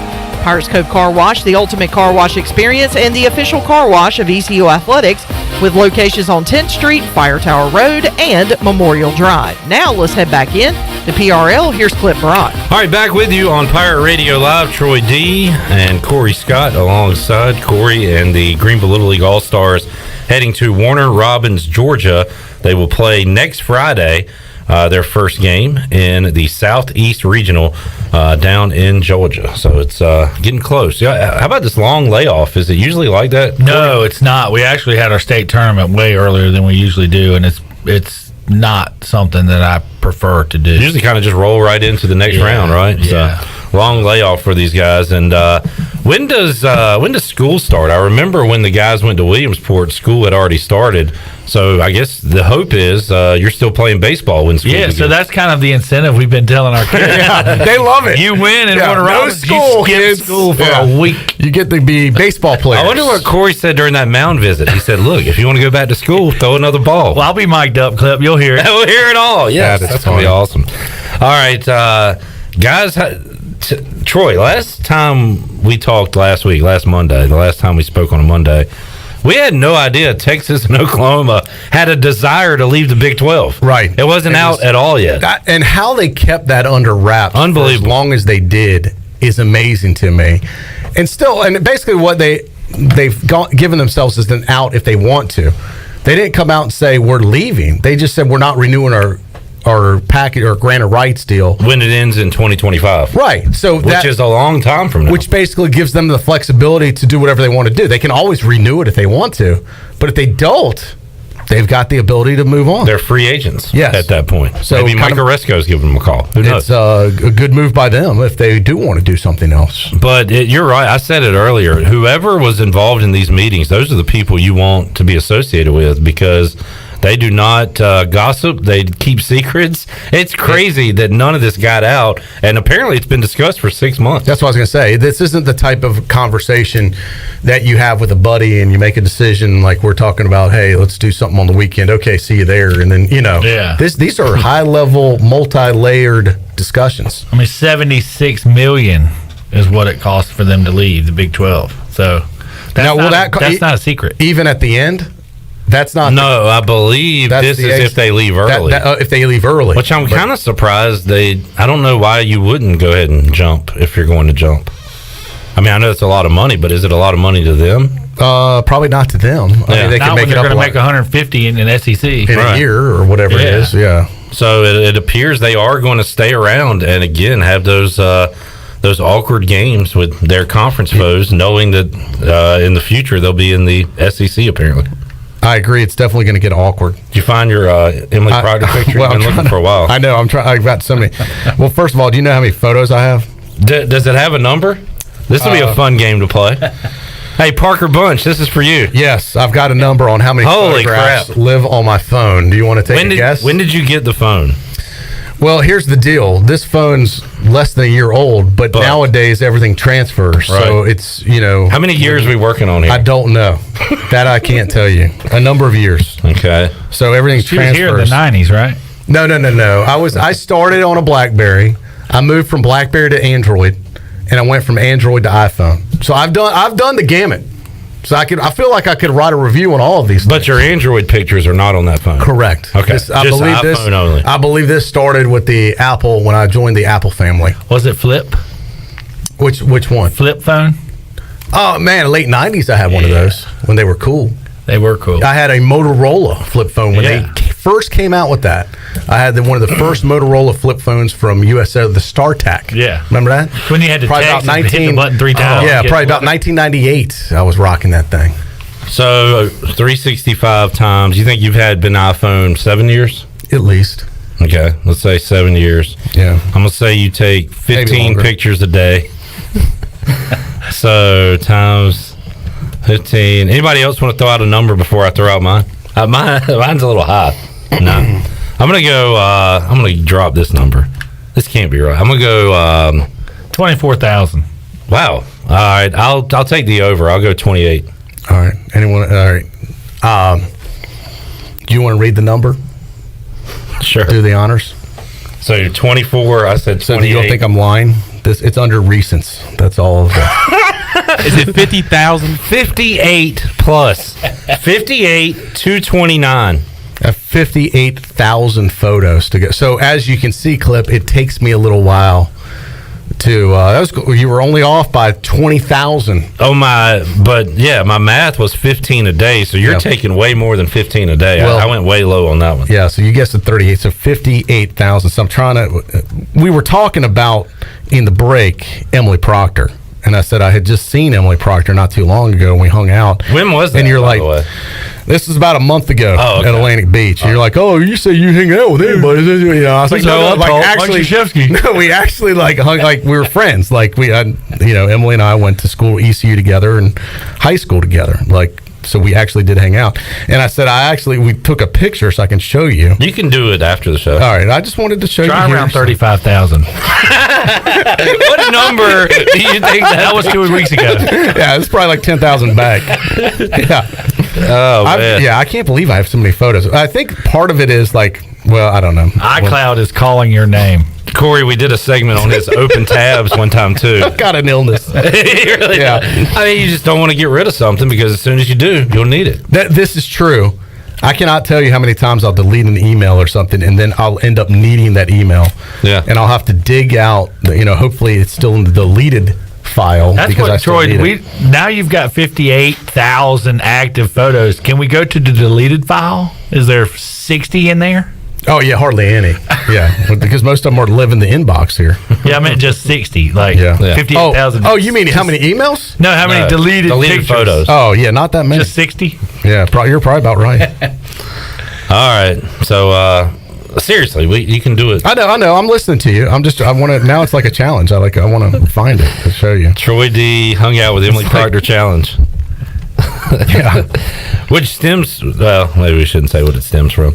All right. Stems from our ECU days. Have you watched? There's one of my favorite photos. Now that should live on forever. Clip Brock in his natural state. I didn't know I wore a belly shirt that day. Yeah, how about that? Turns out every shirt's a belly shirt. See, this is why I have so many pictures. I document them. Wow, you got a lot of junk on that phone. Yeah. Don't let that one get out. No, I have not. That is private use only. That's disturbing. Have y'all watched any Olympics? I have a little bit. Sounds like more than me. Well, I find myself, like, first of all, a lot of it's boring to me. I did find myself fascinated by the women's beach volleyball. Yeah. Like, I mean, I just think that Me too. It's just, they're great athletes. They look good. It's fast paced. It's a fun sport to watch. Wish we had that sport here at East Carolina. Me too. But anyway, I did watch some of that. I thought some of the synchronized diving was amazing. How they're both at the same time and they do the exact same thing and how they hit the water at the same time. Like, to me, it's one thing if you're just a single diver, but to do that with someone else takes a lot of practice. It's incredible. So I watched some of that, and I ended up watching a little bit of the water polo. Oh, yeah. I've seen a lot of people comment I like on the that. underwater cam because you see how they're kicking and scratching and they're pulling each other's bathing suits off. I mean, it gets nasty down there. That's got to be, is that the most tiring sport? Oh, you got to be in great shape because my kids were like, oh, what is that, 4 feet of water? I'm like, no. I think they're like in the deep end. Like, Yeah, you can't touch the bottom. Yeah, you're treading water the whole time. You got to be in incredible shape to be in water polo. Absolutely. But then I thought about this too. I was like, we have a water polo team. So, like, if you're on that, you're one of the best water polo players in the country. How do you, like, Cory, you're a baseball guy. You want to be the best baseball player you can be. There's lots of places to go to practice, but you can go to next level. You can work on it yourself. You can hit batting cages. You can go to a machine. You can play with other kids in the backyard, whatever. Like, water polo for a team, how do you think about how hard that is? Like, oh, I want to be one of the best water polo players in the country. Well, you gotta have like 20 other people to play water polo with. How do you get better at water polo by yourself? Where is the water polo players coming from in this country? You go to the pool and practice treading. You just tread water for 5 hours. Like, I've never met like a water polo player personally. Have you? I have not. Like, how do you grow up to be? I gotta play water polo in the Olympics, and I'm gonna dedicate my life to tread water 15 hours a day to do it. But then you got to get, like, it's all about the angles, and, you can't do it by yourself. I mean, if you think about when you were a kid and you were in school and they said, what do you want to be when you grow up? I want to be a firefighter. I want to be a policeman. No one said, I want to be a water polo guy. I just thought that was one of the weirder, like, how do you do it? Yeah. Like, there's a lot of those sports in this Olympics where I think. Fencing. Yeah. I did watch fencing. USA won the fencing, women's fencing. I mean, is that really something you grow up? I did fencing one time at a summer camp. I was at camp and we did put the whole suit on and stuff. And I've actually fenced before and hated it. Don't show us any pictures. That's on the 2000s. Yeah, I'm not so sure you know it was me with the getup, but I have actually done fencing before. Wow. Yeah. That would be a good, like, how many Olympic sports have you actually participated in as a regular person? Well, we were watching ping pong earlier. You know what? And if I had played my cards right, I was a state games champion with ping pong, table tennis as we used to call it. Who would have ever thought this would be an Olympic sport? Like, table tennis, an Olympic sport? Isn't that a little ridiculous? And skateboarding? I mean, I hate to sound like the old guy, but come on. I think we did that just so USA could win some more medals. I guess, and now we can't even win in skateboarding. Yeah. We invented that sport. Nigel Houston, ain't he the skateboarding champion from the United States? Yeah, but I don't think he had a bad day. Like, he didn't win. But I was like, table tennis is a little ridiculous. Table tennis, Troy D, began in the Olympics in 1988. It was like right in your wheelhouse. Right, yeah. I peaked in like 89. Was my senior year. Yeah, for real. Yeah. Like, that's when I and it's been there ever since. Stopped playing professional or competitively. The Dodgers won the World Series in 1988, by the way. Was that Kirk Gibson? Yes. I mean, you know what they're going to, like, what's next? Pickleball is going to be an Olympic sport. I mean, that's where we're headed. For real. And maybe that's a sport I'd be good at because it's like half table tennis, half regular tennis, half badminton. And I played all those sports growing up. I had those in college. Took those as a course. Maybe I shouldn't make fun of pickleball. Maybe I should start playing pickleball. I mean, why is bowling not an Olympic sport? Why is with all these other sports? Right. If you're going to have table tennis, bowling should absolutely be an Olympic sport. I think so. Do we have that? Remember the audio of that guy? Who was it? Pete Weber? Yes. No, was that it? Where he's like, he went nuts? Yeah. Remember what I forget. Oh, it was one of the best videos I've ever seen. Who are you? Who am I? Who do you think you are? I am. Yeah. Was his quote. We got to get that during the break. That was an amazing moment in the world of professional bowling. The only moment ever in the world of professional bowling. I loved it. We all grew up at the same time. Shouldn't breakdancing be an Olympic sport? Do they provide the cardboard, or do you bring your own from your country? Or I mean, there's some sports that I question now that I look down like the speed walking thing just baffles me. See, I feel like if I trained for that, and now you're walking more, Cory. I walk every day. I'm like, maybe that's something that I could participate in. It's just a matter of getting your momentum, using your arms, working the hips, and picking up the pace. So you said that about speed walking, curling, golf. If there were Olympic sports I could do physically, I do feel like if I train hard enough, physically I could do curling. Physically I can walk. Ski ball? Yeah. That would be that'd be fun. That would be fun. Ski ball? That would be. Although I always struggle. I get nervous. Pop a shot? I need the 100. Are we at Dave and Buster's right now? It's a Dave and Buster's Olympics. Up next, Clip Brock takes on Zhang Wang in Mortal Kombat for the gold medal. Yeah. I did watch some of the badminton, and I was like, wow, I can't even believe how hard they hit this thing. It was a little impressive, but I'm not watching a lot of it, just kind of here and there. Yeah. Ellerbe said that the Olympics is kind of past its time. Jump the shark. I agree 100%. It is. It's past its time. It's not the institution it once was. Not even close. So many more things to. I think it's a number of factors, not any one specific thing, but when you put all those factors together, it adds up for terrible ratings for the Olympics. And if you look at the ratings, you'll see they're at an all-time low right now. Do you think it's because of COVID, though? I think that's part of it. I think people are distracted. No one's there. No one is there. There's no energy. This was supposed to happen last year. Now all the stuff says 2020. It looks like you're watching on tape delayed. Right. Most of the stuff is tape delayed because they're 18 hours ahead. I think that hurts. That hurts. Yeah. I heard you guys talk about this. I do think it's a fact. The politicization. What am I trying to say? That was close. Can you spell that? Bringing politics into sports. Most people want to keep that separate. But it's infested everything. If you're into politics, that's your business. But most people that are into sports just want to be into sports. Right. Don't want politics. And now all that political stuff is bled over. That's run off a lot of people. I think you just weigh all these factors, and it's just. And there's so many other things to consume and do. The Olympics is not the only game in town anymore. Yep. And honestly, other than NBC, you don't know. I don't watch NBC that much, so I'm not even sure what the other channels it's on. I think it's probably on NBC Sports. But what number is NBC Sports? I don't watch that. USA. Why is that Little League Baseball an Olympic sport? Why isn't it? Well, it should be. Oh, I agree. I mean, it's more legit than a lot of these sports. You know how many 17-year-olds these countries would have playing, Corey? You get thrown out every game over there. And the ump doesn't speak your language, so you're yelling at him even louder. Here's the biggest reason why the Olympics is just not on the radar anymore. And I was eating at Chico's last night with my son, and we were in a booth that you come in or exit, and the big screen TV was kind of over our booth, so I was kind of facing it.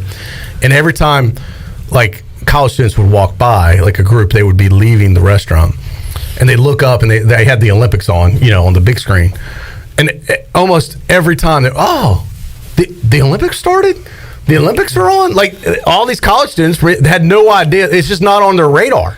They just don't care. And I'm just talking about the younger generation.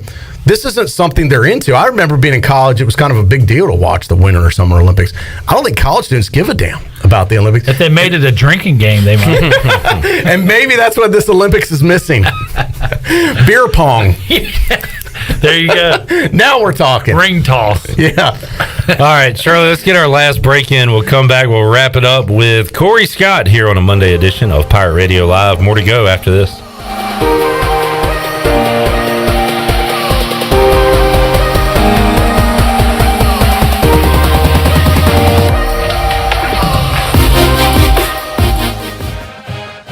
Hey Pirate fans, did you know there are thousands of special needs children and adults right here in our community that loves ECU athletics as much as you do? Robbie's Clubhouse is a local nonprofit organization that can turn your unused ECU tickets into a fun day for a family with special needs. If you can't make it to the next Pirate game, simply call 1-800-DIAL-ECU and donate and designate your tickets for Robbie's Clubhouse. Go Pirates! Save lives, be a hero, and make $1,000 your very first month donating plasma at Grifols Biomat USA. At Grifols, it adds up fast. New donors can earn up to $1,000 in your very first month. It's the easiest way to make extra money. Start now at Biomat USA, 505 South Memorial Drive, Greenville. Find your donor center at grifolsplasma.com. Make up to $1,000 in a month and save lives now at Grifols Biomat USA. A better donor experience and better pay. The Tauber River Bandits are back, and this year we'll have a full season, and all fans are welcome this year. Come watch some of the best collegiate baseball around with over 20 Division I players on this active roster looking to compete at a high level. We have a family-friendly atmosphere, awesome stadium, food and drink specials, plus the coldest beer on the East. Come do something different with the family this summer with the Tauber River Bandits. 29 home games to choose from. Tickets available at the gate or online at TarboroughRiverBandits.com. The convenience of Pitt Greenville Airport is waiting just outside your front door. Service is back, so you're connected to destinations worldwide through flights from American Airlines. Plan your next trip. Book your flights today at flypgv.com or aa.com. Ready to travel and take a trip this summer? Avoid the long check-in lines and congestion at the big airports and fly local at PGV. Fast, convenient, and close to home, PGV has recently added more American Airlines flights. Book today at aa.com. PGV, where the pirates fly. UBE and PirateWear.com are proud to offer the Pirate Nation its largest inventory ever. Brand new Adidas is arriving daily, along with Under Armour, Columbia, and Russell Athletic. UBE is loaded with cargo, and new items are being added daily to PirateWear.com. Be sure to check out our children's store, The Crow's Nest, for all of your young pirates. UBE and PirateWear.com, an ECU tradition for 50 years. Go Pirates!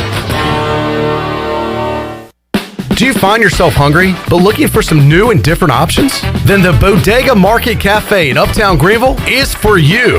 They offer a full-service menu featuring breakfast, lunch, and dinner, also with a variety of unique vegan selections. Dine in or sit outside in their great outdoor dining area. Plus, they're always ready for pickup or delivery. Open 24/7 for your convenience. The Bodega Market Cafe, located in Uptown Greenville, across from the BB&T. This is Mark Washington with Max Sports Performance at Max Fitness. Our facility has reopened and is following all safety protocols. The best thing you can do to strengthen your immune system is, of course, to work out and exercise on a regular basis. I can assist you as your performance coach. You can also enjoy the benefits of a private facility. Avoid the crowds and work out at Max Fitness. Now is the time to get healthy. Max Fitness, just off Highway 43 in the old Ace Hardware building behind Speedway in Greenville. Call me, Mark Washington, 902-4877. This is Steven Igo. You've heard from me plenty on Pirate Radio Live and perhaps have read some of my work on hoistthecolors.net. Now, get an extension of our in-depth coverage on the Hoist the Colors podcast. From game previews to immediate post-game analysis to emergency podcasts for breaking news, we've got you covered. A cast of guest co-hosts from fans, former coaches, and other writers join me for 2 podcasts weekly to break down all things ECU athletics. Subscribe to Hoist the Colors now on Apple Podcasts, Spotify, or Google Podcasts. Pirate Radio. We'll strap it on with anybody, anywhere. It doesn't matter. I know this. I want to win or lose with the group that we have in our locker room. The voice of the Pirate Nation.